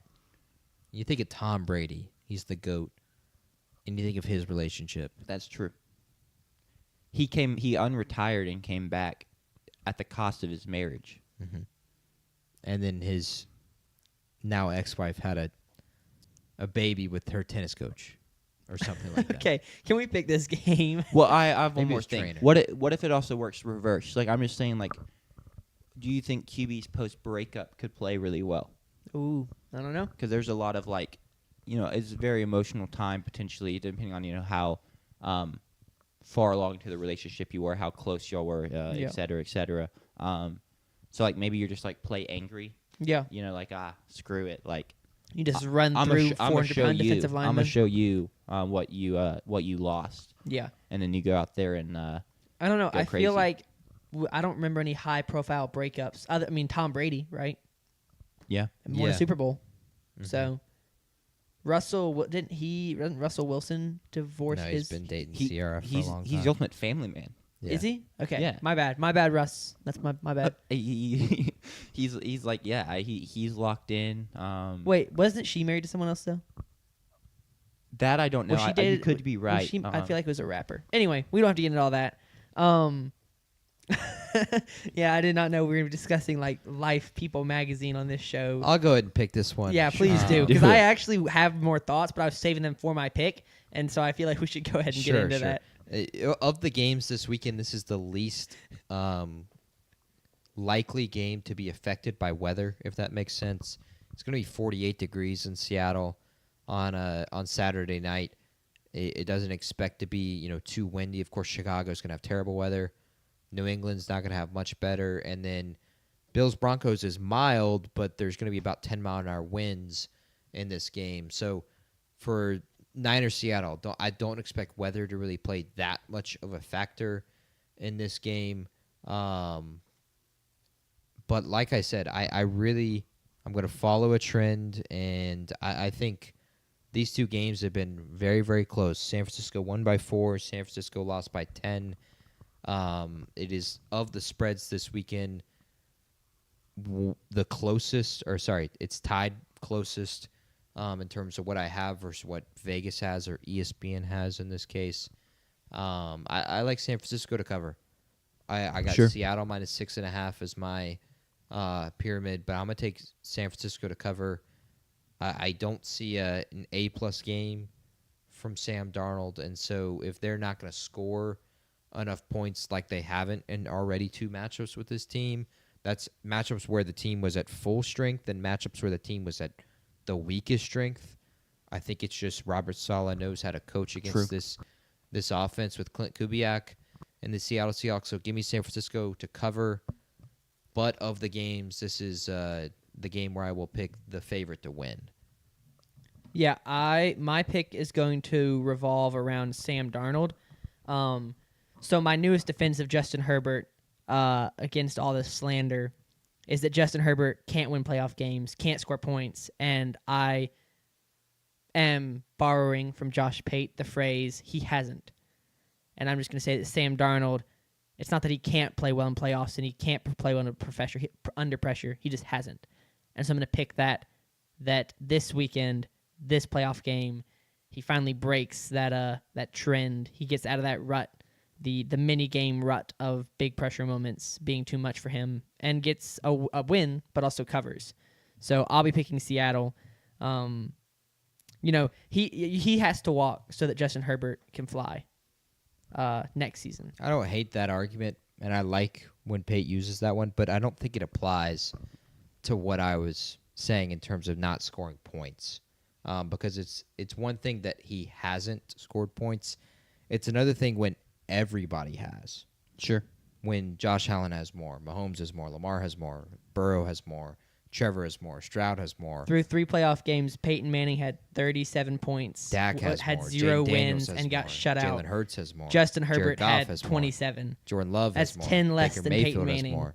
I'll Matthew take it. Stafford has more. Brock Purdy has more. Drake May, if he plays in the AFC Championship, will have more. Bo Nix, if he plays in the AFC Championship, unless he wins a game 7-0, will also have more. We'll move on because we could rehash this over and over again. I'm gonna nip it there. If Geno gets in the postseason next year and makes the divisional round in the UFL, he'll have more. Okay.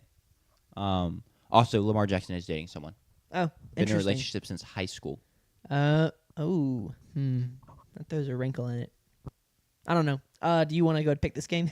Yeah, I don't feel great about this either way. Because I gave all the reasons. Basically, my whole spiel was like, I don't feel good at all about this for San Francisco. But the 2 other matchups are really looming large. I really wish this was like 6.5, and I just feel so much better. But I'll take Seattle to cover. You shouldn't feel bad at all because we're 6.5 and 7 are the same. You either win or push. So like you can't. I don't want to push though. Yeah, but like Pushing's you can't stupid. lose. It is stupid, but you can't lose. Let's make it 6.4 or Seattle by minus 6.95. Yeah. Okay. I like Seattle minus 7.1 personally. Sure. Do you want to go ahead and move on? Yeah, let's move on. Keep it rolling. At a steady pace. We're only an hour and a half in, and we still have 2 games and best bets to go. We are moving on to the Sunday games, and we're starting with Texans at Patriots. Both won their wild card round matchup. Texans dominated defensively the Steelers, and then the Patriots got it done against the Chargers, also dominated defensively. And now they face off. New England's favored by 3 at home, 2 p.m. kickoff.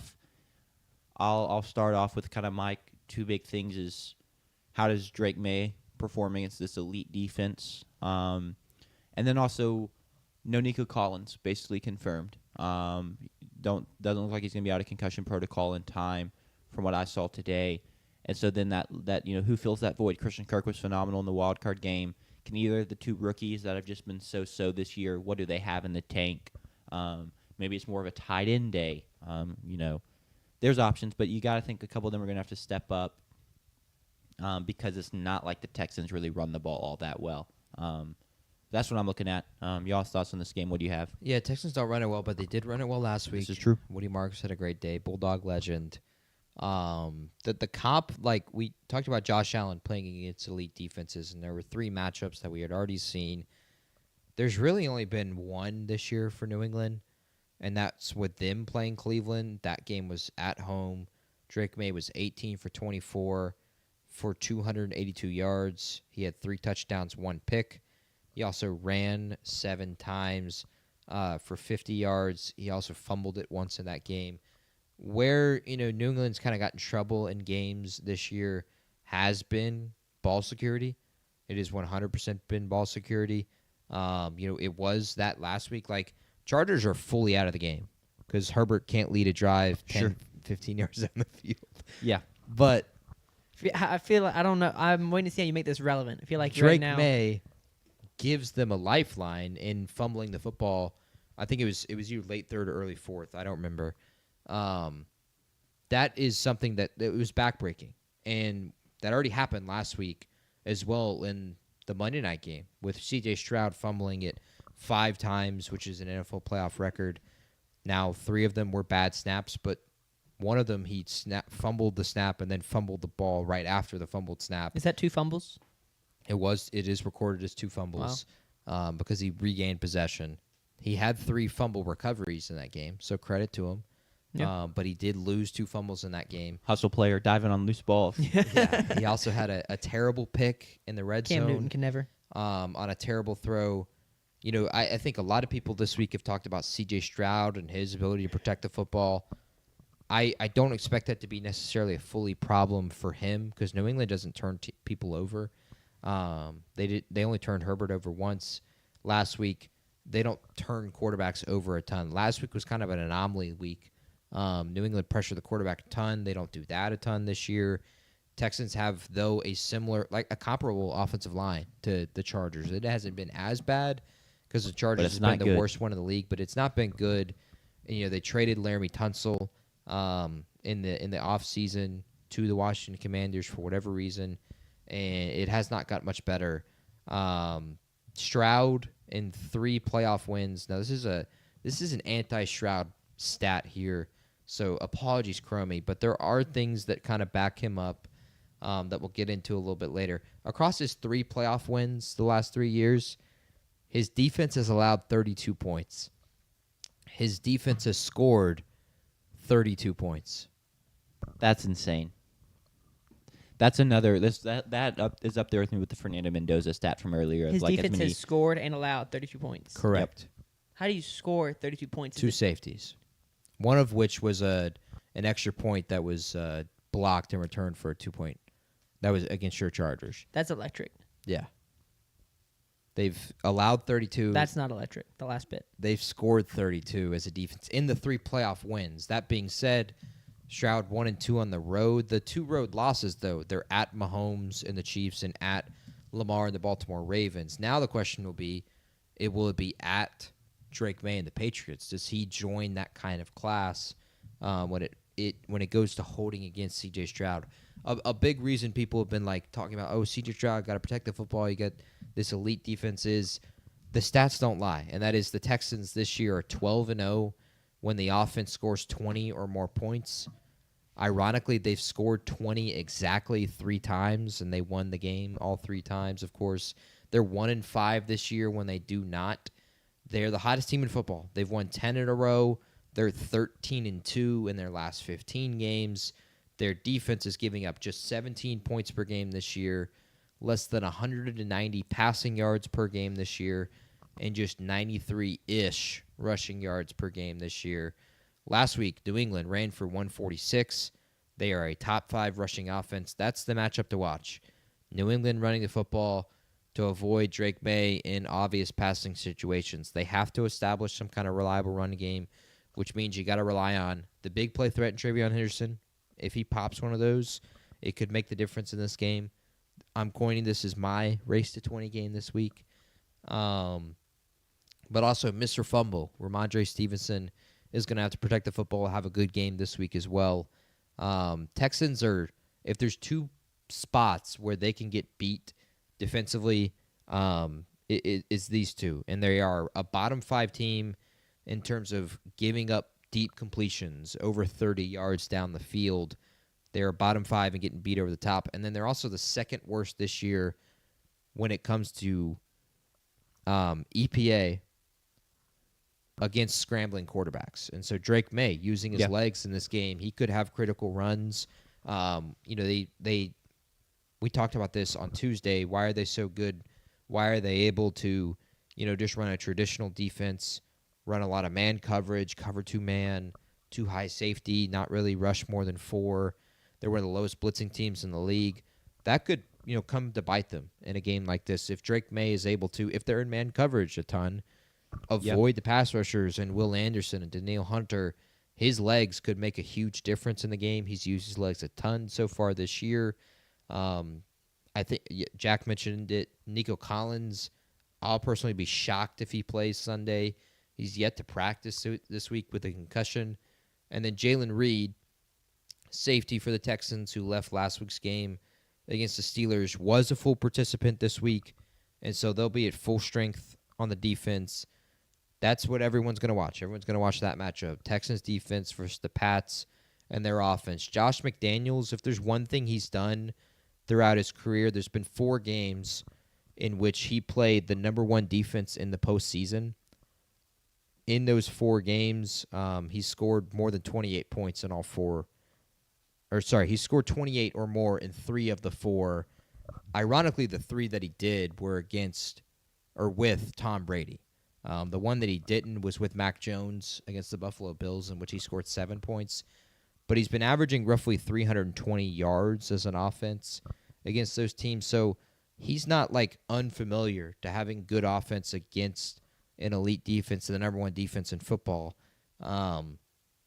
So I personally don't expect, the Patriots to get fully slowed down in this kind of game.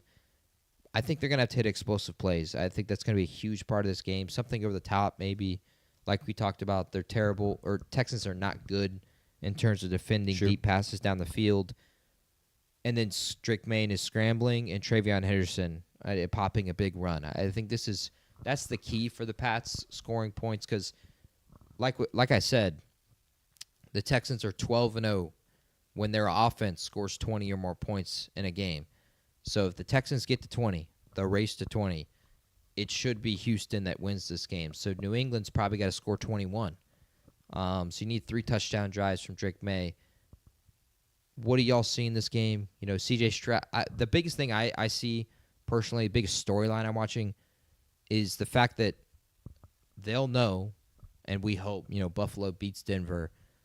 They may know that the winner gets to host an AFC championship game, and that's C.J. Stroud hosting an AFC championship game in year 3, or Mike Vrabel and Drake May, their first year, and Drake May's second year in the league, hosting an AFC championship game as well. It is such a potentially insane storyline to talk about with these two young quarterbacks very early in their careers having playoff success, which we haven't seen from really anyone but like Mahomes. Burrow in year 2 made it to the Super Bowl. They very quickly could be joining those elite company as household names in the AFC. That's the biggest thing I'm watching is just like the storylines and what it would mean. And like, is Drake May in year 2 really a guy that's ready to make the ascension to like not only being great in the regular season but being able to perform in the playoffs? And then similar things for C.J. Stroud.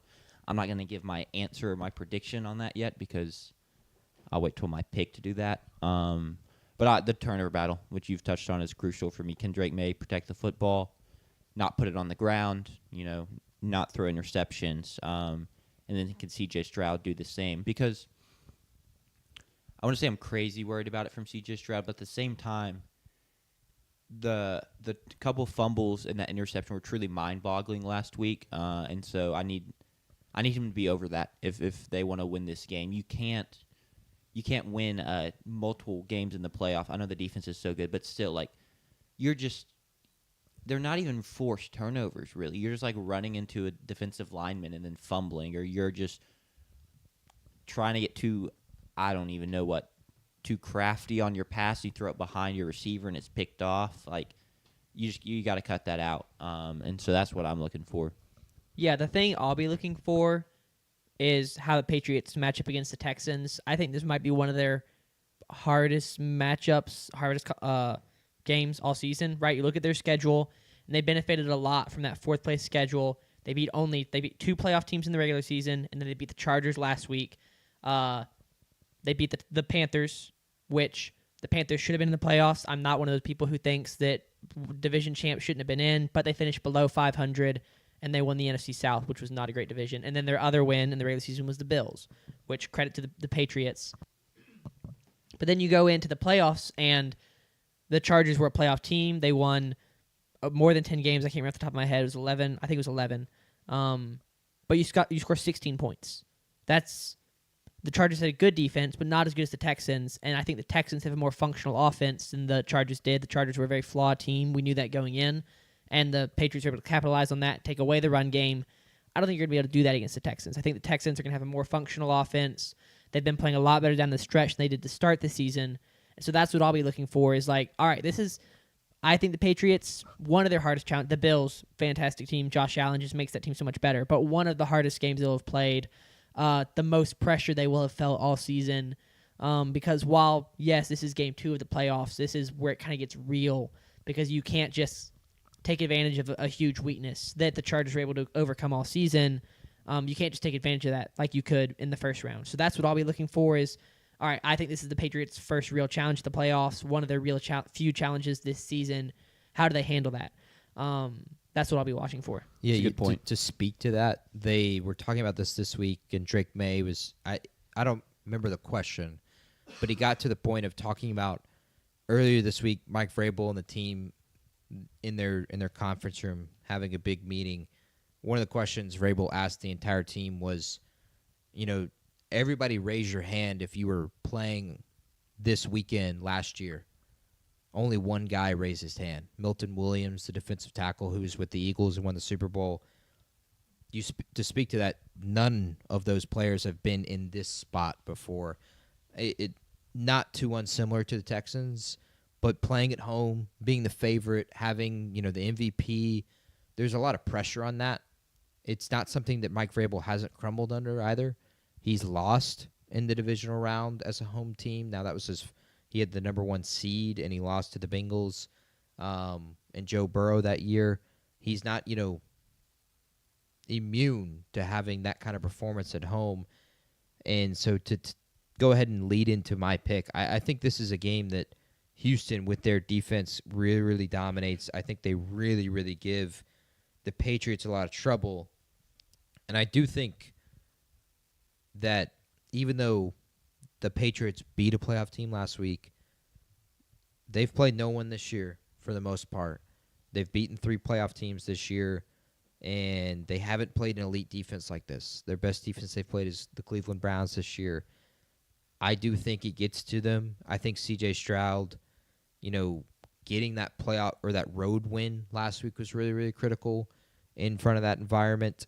And, even though the defense did most of the work, he had an incredible day. He was hitting guys without Nico Collins. Woody Marks was having a great day on the ground. Christian Kirk had a great day through the air, not the other C name. So I do think the Texans defense does enough. I think C.J. Stroud gets into 20 points.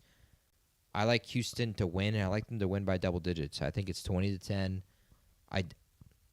Like you said, New England scored 16 points last week against a good defense, but not a great defense.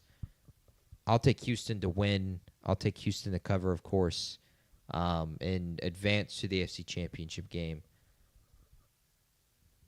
How about y'all? I'll go ahead and go next. You got to. Yeah. No, I'll volunteer here. Why not? Thank you. I'll be the bigger man. Very much for stepping up. I'm also going to go Houston. I think, though, the way my picks are trending, we'll have to see how the last game goes. But right now, I'm 1 game behind JP. And I just feel, I guess this game would push if it finished at 3.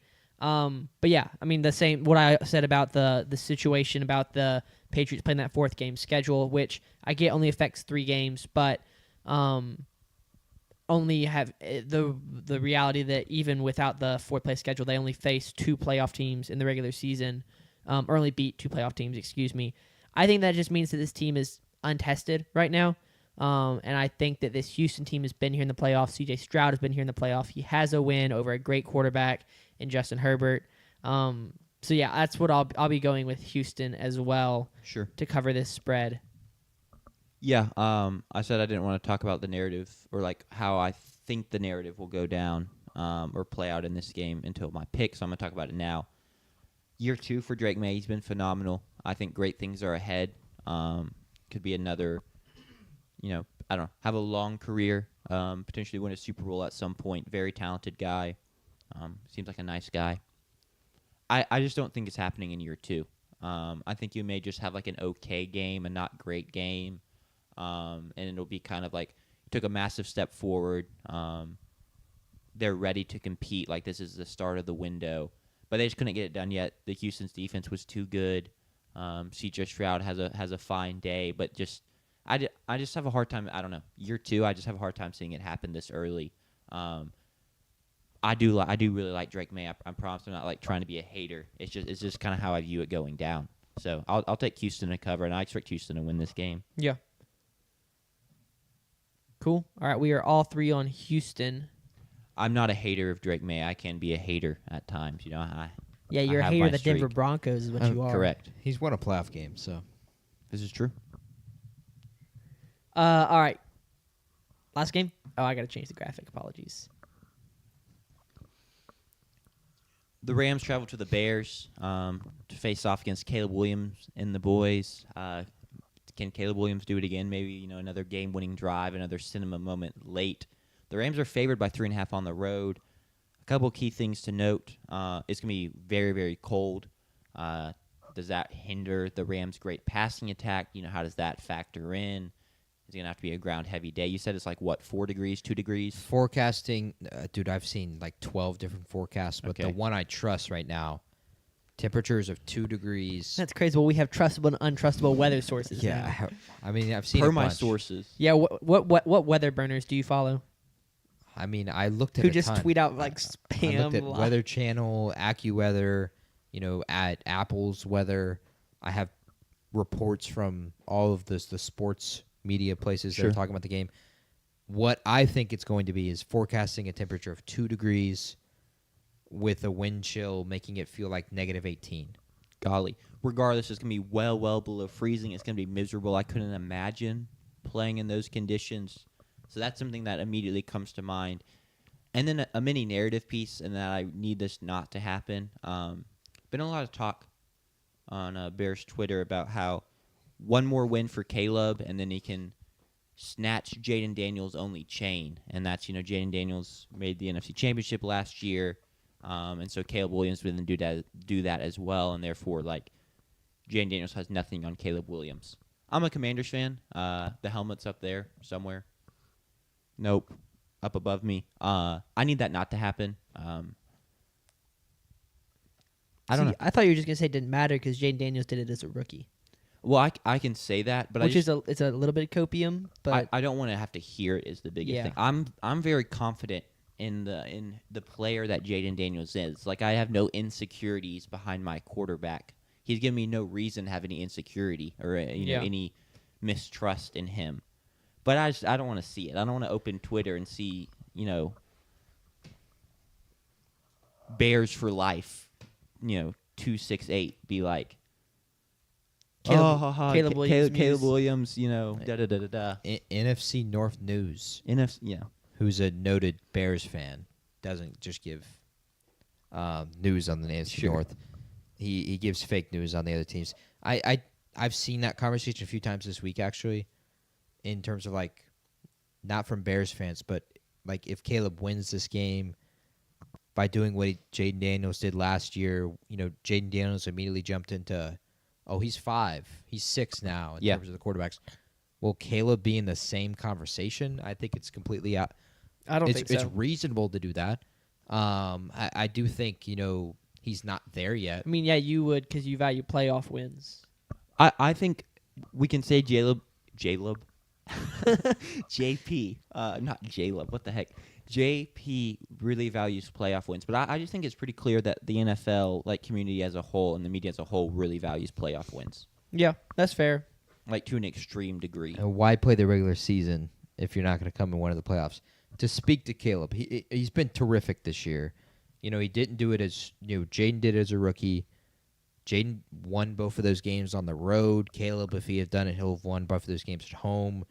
But Caleb has been ridiculous. He's led 7 fourth quarter comebacks this year.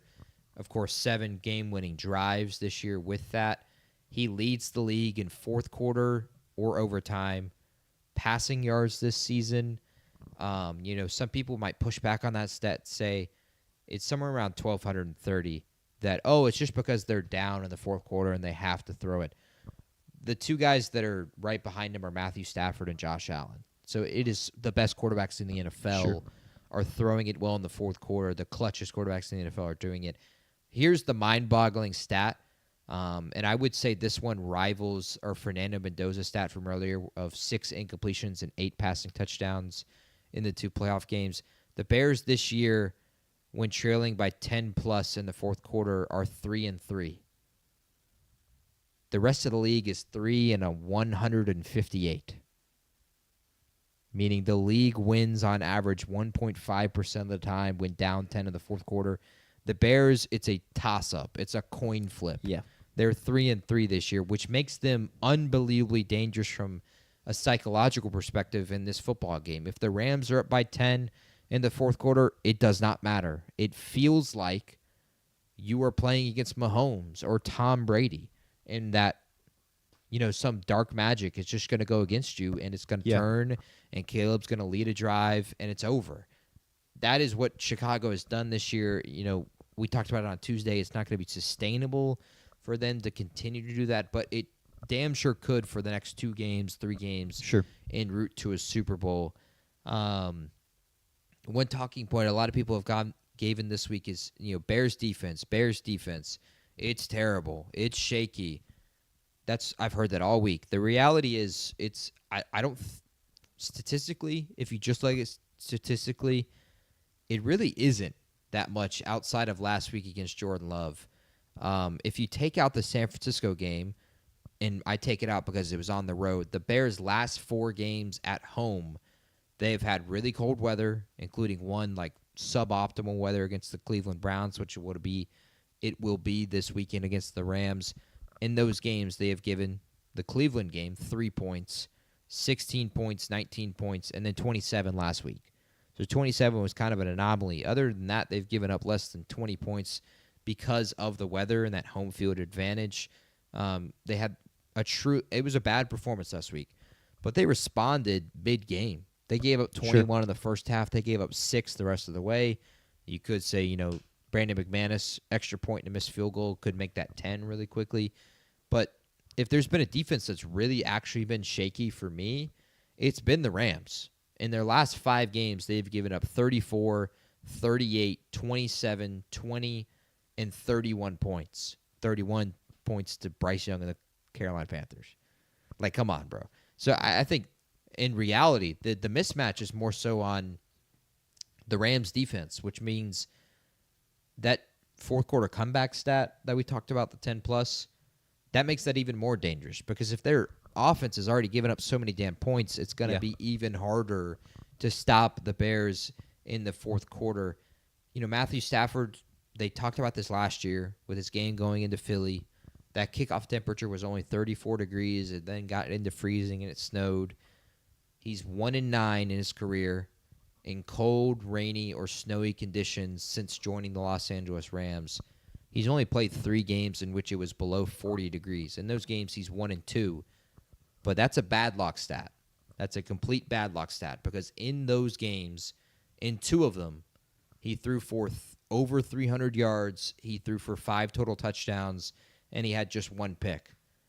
Those were the 2 games he lost. In the 1 win in those 3 games, Stafford threw for only 110 yards. He had 1 touchdown and 1 pick. And the Rams won 19-9. So he's not a quarterback that struggles statistically in the cold. His team might struggle in the cold since joining the Rams. But he, as a quarterback, does not struggle. He got whatever he wanted last year against the Philadelphia Eagles in the first round. I think for me, the weather is going to be, of course, going to be a factor. No way it's not going to be. It's so damn cold, and with the Chicago wind, they're expecting wind in this game. It's going to play a factor. But I think for the Rams, the 3 most important guys offensively at least, I don't know how it does play a factor because I think of Matthew Stafford. I just showed you the bad luck stat. Puka Nacua, that dude's a manimal. Yeah, he literally does not care. It will not matter. It could be 0 Kelvin, and I'm sure he'd play well in that game. And then Devontae Adams. He played for a decade in Green Bay at Lambeau Field. He's not, not used to this kind of cold weather. So my question for this with the weather is, like, how does that affect everyone else? Chicago, they've played in cold weather for about a month and a half now. But how does that affect the Rams' offensive line? How does that affect, like, poor Emmanuel Forbes or Kobe Durant? Like, are they willing to tackle in the run game? Because Kyle Monangai and DeAndre Swift are willing to run you over. during Forbes' time here in Starkville. At a game? Not at a game, just in general. Does it matter if Forbes is willing to tackle in the run game? He's like $170. He probably it makes it even worse. Bounces He's off. probably going to make a lot of business decisions in this game. I'd have to imagine.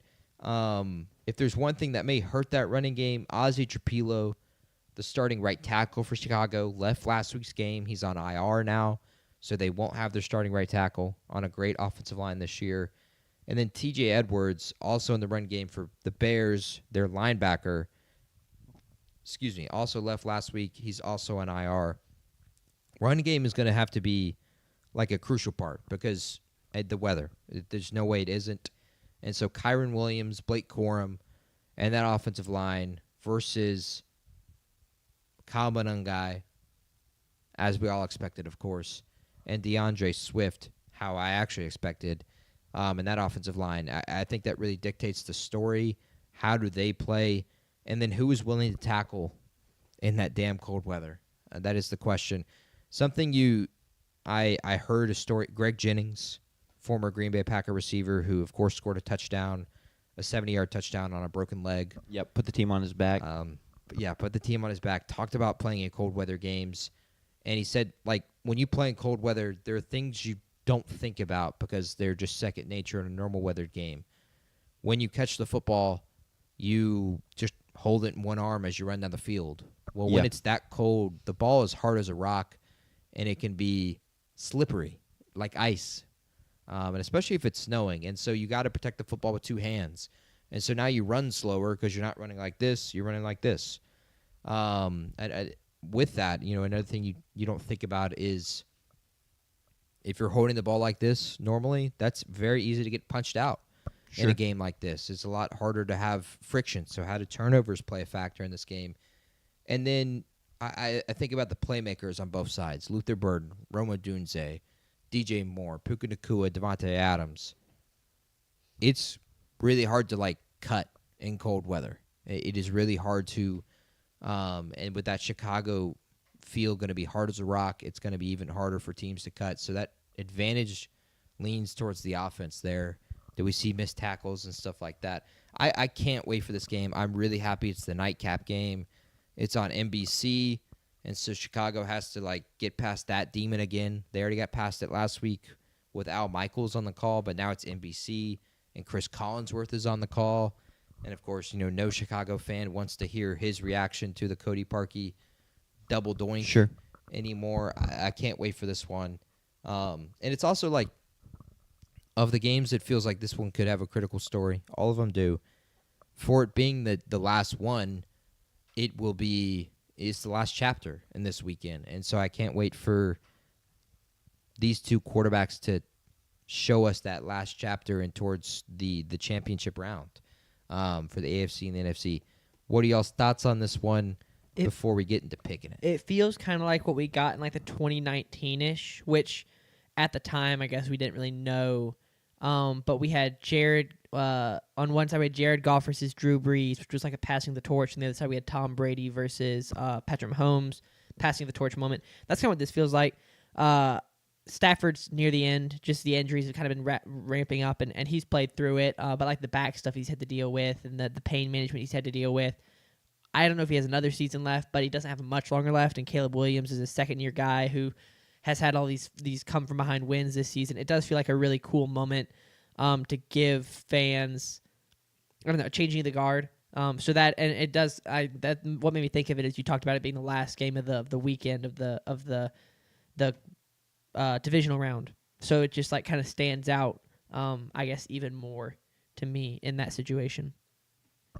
I'm looking for fireworks offensively. You touched on the defenses.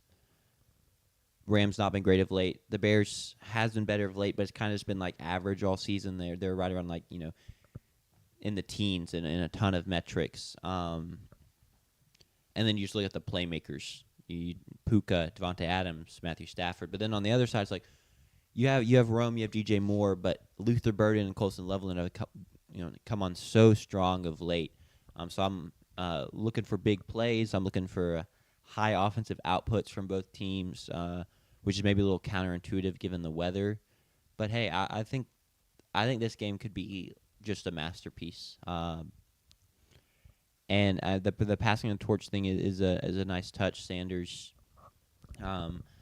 personally, already touched on. I hope Matthew Stafford holds on to that torch for a little longer, and the Bears lose for my own selfish reasons. But I'm really just looking at the playmakers and kind of seeing what they can do in space. Who can make more plays, right? And even the quarterbacks are playmakers too. We've seen what Caleb Williams can do outside the pocket. I mean, his throw on fourth down has been everywhere. It's been one of the best throws of all time, and it was cinema. And Matthew Stafford's a bit of a different playmaker because he can't move, but he'll just dice you up from the pocket and make just picture perfect throws. No look passes. No look passes. Yeah. If you really want to call him no look, There was one last week that was not a no look that was posted on social media. Because The one where he wasn't- looked he's- out of the corner of his eyes. yeah, he's looking this way, like with his face, but his eyes are clearly, yeah. That's a good point. But it just, I think it's going to be a tall task for both these defenses to really slow these guys down.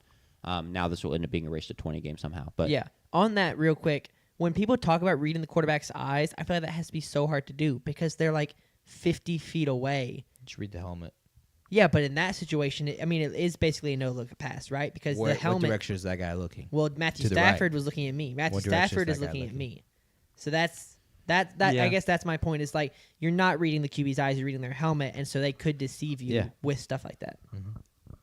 yeah, definitely down the field. I do think like linebackers dropping back a couple yards. I think they maybe could see some eyes at times. Someone needs to design a helmet that's perfectly round and symmetrical, so you can never really tell which way the helmet is facing. Aaron Rodgers had, before that helmet got banned, was kind of like that. That's why they wear the eye black too. Yeah. Not all quarterbacks do that, but that is why you wear eye black, is so Yeah. that you can't see their eyes. Does Lenore Sellers have an advantage because he has to wear glasses, so he wear a tinted, medical visor? Yeah, Does but that give him an they're not advantage? tinted though. But they could be. They he could be, get but tinted. they're not. He could get tinted. That may be illegal. I don't know. Well, you can wear dark visors. Like Devontae Adams wears a dark visor. Yeah, but can quarterbacks? I don't think they do because it's harder to see out of. Yeah, you're hurting yourself. Like potentially.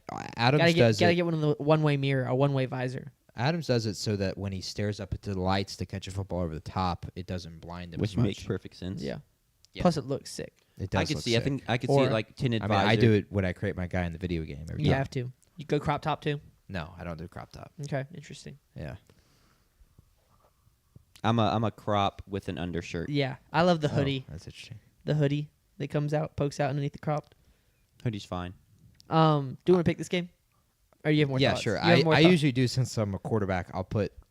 I do everything on my left arm, and then Yeah. my right arm is bare. Uh-huh. So I'll have a sleeve. I'll have the quarterback wristband. I'll have shoulder tape, and then on my right hand it's just bare. So One of the most... It's weird that it looks strange, but one of the strangest looking players we've ever seen is Melvin Ingram.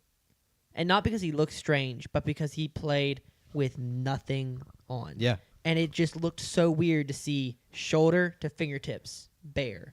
No, not watch, but no anything on his wrist, no tape, no sleeves, no nothing, no tattoos either. I don't believe. So it's just it just looked weird because you see that normally it'd be fine, but it just stood out as looking odd on a football field. Just be all right, here's just 2.5, 3 feet of arm. That's it. There's nothing else. yeah. Anyway, I always thought that was the strangest, and I think it made him look disproportionately, I think it made his arms look long, because there was I don't know, it was just an odd illusion. Let's pick the game. See a Chargers legend. So actually, I would say yes, but I might be in the minority, but it's also just because I remember him playing at the Chargers very vividly. Minority meaning 1 out of the 100 fans. Yeah. It actually would be very easy to figure out if you were the minority or not. Yeah. It wouldn't take very long to poll everyone. Yeah. Okay. Into picking this one. Do you like a shootout in this game? I do. I completely disagree. Really? I think this is a low scoring game. I think with the weather, I kind of agree with JP. It's gonna be a run the rock kind of night. I love the under. Vegas agrees. Not Vegas, but the people agree. Vegas opened the line at 51.5 for the total points. It has dropped to 48.5 since. That's 3 points. And I still like the under on the 24 right there, or 24 to both sides, 48.5 total. I think this is a low-scoring game just because of the temps and the wind. I think that plays a critical factor in the ability to throw the football down the field. I do think the Bears' defense is better than it's been given credit for. And with how slow Chicago starts, which they just start slow in every game, I like this game to be low-scoring because of that. But I'm going to take Chicago plus 3.5. I'm also going to take Chicago to win. I do think they've got that aura with them this year, and I don't think they'll be denied in that. And I do think the cold weather gets to the other Rams outside of their 3 stars on offense. Sure. Give me Chicago. That place is going to be rocking, and I think it makes plays a tremendous factor. And also, to back up the weather thing, the Rams have been practicing inside all week with the AC turned all the way up. So, like, they've been practicing in 60-degree weather with the AC blowing. Because that's about how cold your AC could possibly get. I mean, you know what that reminds me of? What? Kenny Dillingham practicing with cowbells. Oh, with, yeah. with the managers walking around with little rinky dink. Like, I felt kind of bad for like the poor astute managers out there, just like holding a water bottle in one hand, giving players water, just ringing the cheapest rinky dink cowbell I've ever seen. Yeah, you might as well just like let them practice in 70 degrees or whatever. Like, wasn't there a team this year that was also like spraying water bottles on people? It was Alabama, right? The soapy balls. That was the soapy ball drills before the Florida State one. game. Neither worked, by the way. If we're Correct. going to call that a trend of inadequate practice measures, Alabama lost that game. Arizona I State wonder if lost that is their a game. realistic trend because you trick yourself into thinking like, oh, this is good. We're preparing for this. We're going to be ready. And then you realize, oh, crap. We are not at all ready. Yeah, I do feel like Kenny Dillingham was in interviews, though. Like, we know this is, like, not great, but it's kind of like what we have. Yeah. Um, But it also, I don't think, gave you anything. So, like, all it does is Clearly make you didn't. feel like you're preparing for something you're not actually preparing for. I think that was the most affected game by cowbells I'd seen as a student here. Yeah. That we fully affected them, especially in the first half. I think we go 0-3 for teams that did not practice with the right conditions Sure. and really just were underwhelming. So give me Chicago plus 3.5. Chicago to win. Yeah. The Bears. I'm also going to go Chicago. For this, I mean, the practice thing feels like a bettable trend, so I think we can go with that. And also, I think that my strategy is down by one game. I'm going to tail JP until I see the game I want to pounce on. so you And pounced. so I pounced on Seattle and San Francisco. I really like Seattle covering. But none of these other games felt pounceable. All right. They felt more like lurkers, you know. But if you miss that one, you have no other place to make up ground, and then all of a sudden you're down 2 Yeah. With yeah, that's fair. But 3 games left. Yeah, 3 to play. But that's why I pounced, because I'm not going to miss that one. Okay, we'll see. Odds are you're under 500. You're more likely to have incorrectly pounced than have correctly pounced. True. I'm going to take the Rams, partially for bias reasons, but not even really. Totem pole has been very high on them. Starting to waver potentially a little bit, but the shaman has told me to stay the course. So I'm going to stay the course for this one last week. Defensive concerns are there, but I'll trust the offense. I'm firmly on the shootout board. I have zagged on y'all's zig in terms of Chicago, and then also the weather really factoring in. I think we're just going to see some big plays. Not even necessarily deep shots, but just some yak. It's a big-time yak because there's some yak monsters in this game. You like yak? I love yak. Yak is so satisfying. Like playing the video game and you hit a screen across the middle and all of a sudden you're like, A slant? oh, that safety is just like not catching me. What kind of screen are you running? Sorry, a across the slant. middle? I get really fancy. Okay. Mhm. You got your offensive lineman downfield blocking. They've Correct, introduced yeah. a ton of more screens. I Mhm. really like it. I do too. I mean, I guess you could, in theory, run a screen across the middle as long as it's completed behind the line of scrimmage. You could have your offensive Yeah. lineman out there blocking. I'm sure someone has done it at some point. That's really just like almost Your shovel not passing. it's just not just a shovel pass. Yeah. Really, is what that would be. A screen across the middle, and then it's like, oh, wow, I've cooked my DB so bad, and the safety's not in position to catch me, and Yeah. then suddenly it's gone for 60. I also think Chicago is the pick because it's 3.5, not 2.5. Win by field goal, Chicago covers. That sets up well. I like Yeah. everything about this pick for Chicago. You like everything about this pick. Yep. Okay. Would you like to make it your best bet of the year? No, best bet of the year was Mississippi State covering against Texas A&M, and that one missed. That was your best bet of the year. Forgot about that one. I mean, that was one of my best bets. It That just was felt a- so. I mean, the way that spread dropped, or no, climbed. It climbed right at the end. Felt like such an easy cover. Vegas Anyway, was all over it. just no way. It was 16.5. No way. But Shapen, sadly. I'm No, not he even got gonna. pressured. Yeah, the offensive line. The Which team just really needed a break. yeah, and then we came back and almost beat Florida, almost beat Tennessee, and almost beat Texas. Yeah. Or no, the Tennessee game had already happened. It was the week before. Um, All right, Okay. let me rattle off this totem pole real quick. Do it. It's a nice 18. Oh, I didn't 18 think you're not ranking totem all pole. 32 teams, taking No. into account off-season. Okay. Yeah. Maybe a way The Giants' big risers, John Harbaugh. You high. could have a way too early. a way totem too pole. early totem pole. I like that idea because it's just. I also have a fun off-season video vibes. idea, JP. I put it in my notes earlier so I won't forget. But we need to do like a Sports Center top 10 kind of vibe around your worst interceptions of the season. Okay, yeah. I'll make sure to Rolodex that. What's Rolodex? Add it to Oh, the yeah, Rolodex. yeah. I forgot what a Rolodex was. Like Pokedex? Or what is that thing called? It's definitely a Pokedex, but It's- the yeah. Rolodex. Yeah, okay. I think that'd be so fun for us. For like, I can go in and like add the 10 highlights, and we can like you can walk through them. And Sure, yeah. Me and Jack will react because we won't know what they are. Yeah. Or I guess I will. We'll Do figure we that think a Justin Herbert pick will make the top 10 worst picks? out. I don't think so because I feel like most of the time it was college football that you were talking about. There were Maybe. a lot of college football picks, but there were Maybe- some NFL ones. Do you want to try? Could you do 10? They probably weren't 10 NFL ones. No, I'm going to do 10 football. Okay. I like 10 football. Anyway, my totem pole. On the bottom is the 49ers. Hard to feel great about them. The Shaman surely doesn't. The injuries are just a lot. And I just think they have the least going for them of any team left, in my opinion. And that's why they're here. The biggest thing they have going for them is their coaching staff, which is huge. It's a massive selling point, but it's still not enough to get them off the bottom. Broncos are here at 7.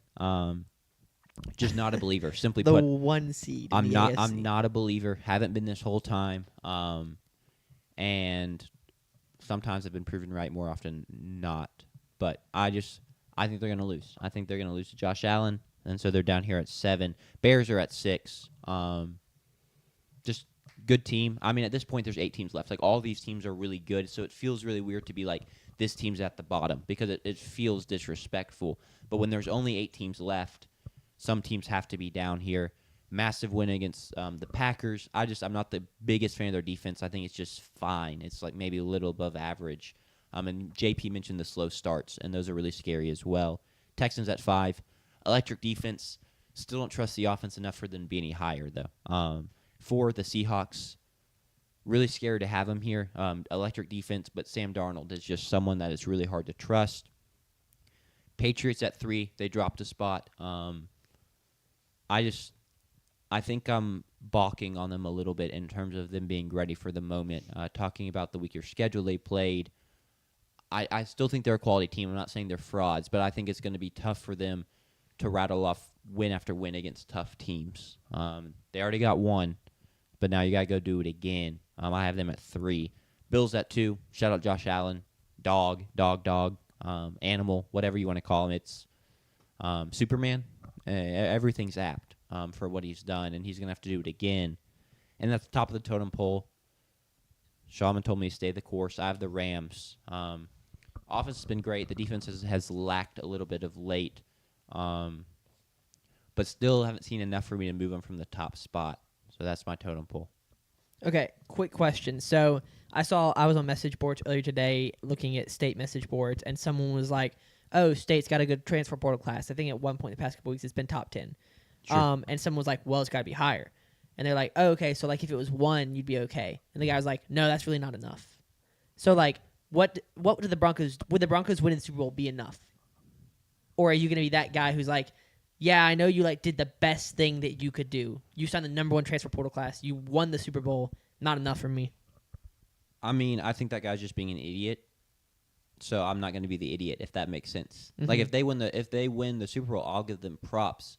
Because also my biggest thing has been like, this team is not winning the Super Bowl. So if they go prove me wrong, what am I going to say? This team's not winning the Super Bowl, but like, oh wait, they did. That doesn't make Yeah. any sense, I guess. Yeah. And then, But it also really doesn't make sense to call the number 1 seed in the AFC fraudulent. But here we are. I think the better I question. backed off of frauds. Okay. I just think a lot of the other teams are better. Okay. I think the better question is, do they make the top 10 in your way too early totem pole for next year? Do you want a spoiler? They're not going to. There's no way. Probably not. That's Do they make crazy. the top 16? Yes. They have to be the top 6. Yeah.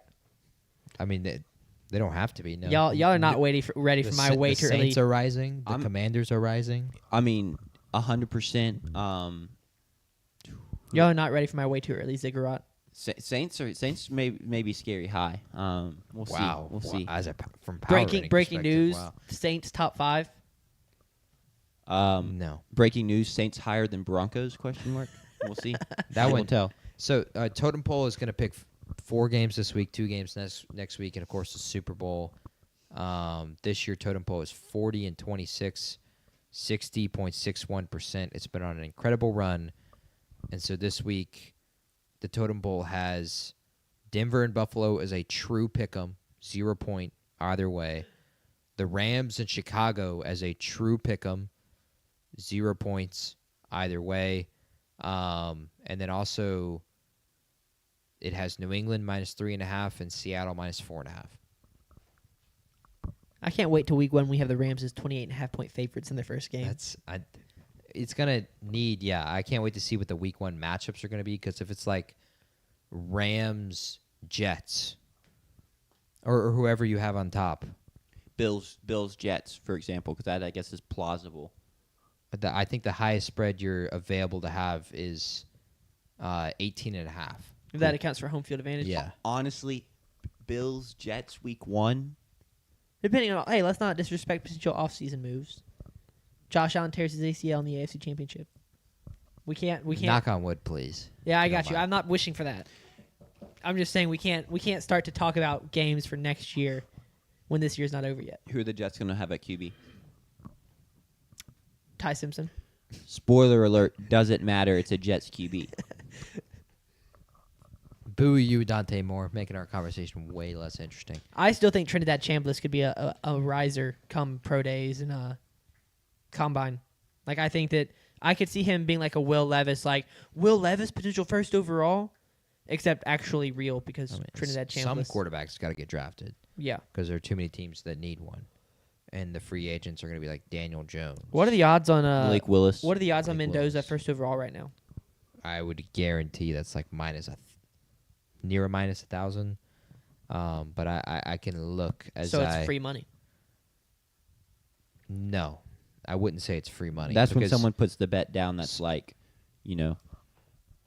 oh, I'm going to win $100, and it's like they put like $10,000 on like the most obvious thing ever, and then somehow it doesn't cash. Yeah.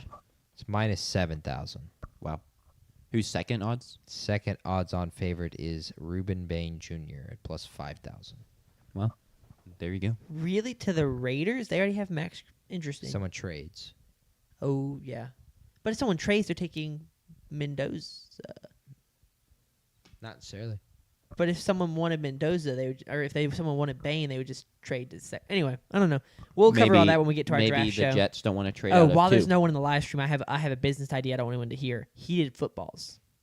If you listen to the live streamer podcast, do not steal this idea. But it would get rid of the rock hardness of the football. Heated footballs. Do we think that would cause the ball to get like a lot of condensation on it? How are you going to heat it? Because it's a hollow space. It's full of air. But you could put stuff inside of it, and it would still feel like. I mean, they made a basketball that was like made out of like that rubber meshy material. True. You can get creative with sports engineering. You sound like the pitching coach and Rookie of the Year, if you've ever seen I it. have not. Have you seen Rookie of the Year? I have not. Well, he talks about how like he's talking to the kid because the kid randomly, after breaking his arm, can now throw 100 miles an hour, so he's pitching for the Cubs. Oh, And he's basically like, recovery is really important. Some pitchers love to ice their arm after games, while others go for the opposite. And, heat really works for them. But I've come up with the perfect solution, and that's hot ice. Hot ice. Nice. Yep. The All pitching right. coach is played by Marv from Home Alone. that's sick. Oh, that's Do you want to cool. do best bets, JP? Shout out Shaq. Shaq, please sponsor us with hot and cold. Yes, please. I see how that Icy hot lidocaine He's got to do his pyramid for first. the draft. Oh, you're right. I forgot that you haven't done the pyramid yet. My pyramid is as such. At the bottom of my pyramid, which is just tier 4 now. Sadly, there's not even enough rooms to put the teams that were eliminated last week off of my pyramid grid. So they're just sitting down there on tier 7 or something. But on tier 4 of the teams that are available, I have the Denver Broncos and San Francisco 49ers. So I agree fully with Jack there that those are the 2 worst teams left in the playoffs. On tier 3, I had 3 technically risers, but they're risers because the teams above them lost, those teams being Jacksonville, Philly, and Green Bay. And so now those teams on Tier 3 are instead New England, Chicago, and the Houston Texans. And then Tier 2 and Tier 1 are unchanged. It's Buffalo, Seattle, and then the Los Angeles Rams up top, even with their performance last week against the Carolina Panthers. Like I said on Tuesday's show, we here at the Pyramid got what we expected. We thought Carolina was a closer than 10.5 point underdog. We thought it was 7.5. They covered. Last week we went 3-3 on the wild card. We, of course, hope to be better this week. As a total this year, the Pyramid is 119-104 at 53.36%, which is a profitable model. So we are not. I don't think we're guaranteed. Hold on, let me check. You could guarantee it by not picking any more games. True. Big I'm brain. not going to do that though. Got to play the system, or the system will play you. We are not guaranteed to be a profitable model at the end of the year if we were to lose all 7 games remaining. So we've got to lock in.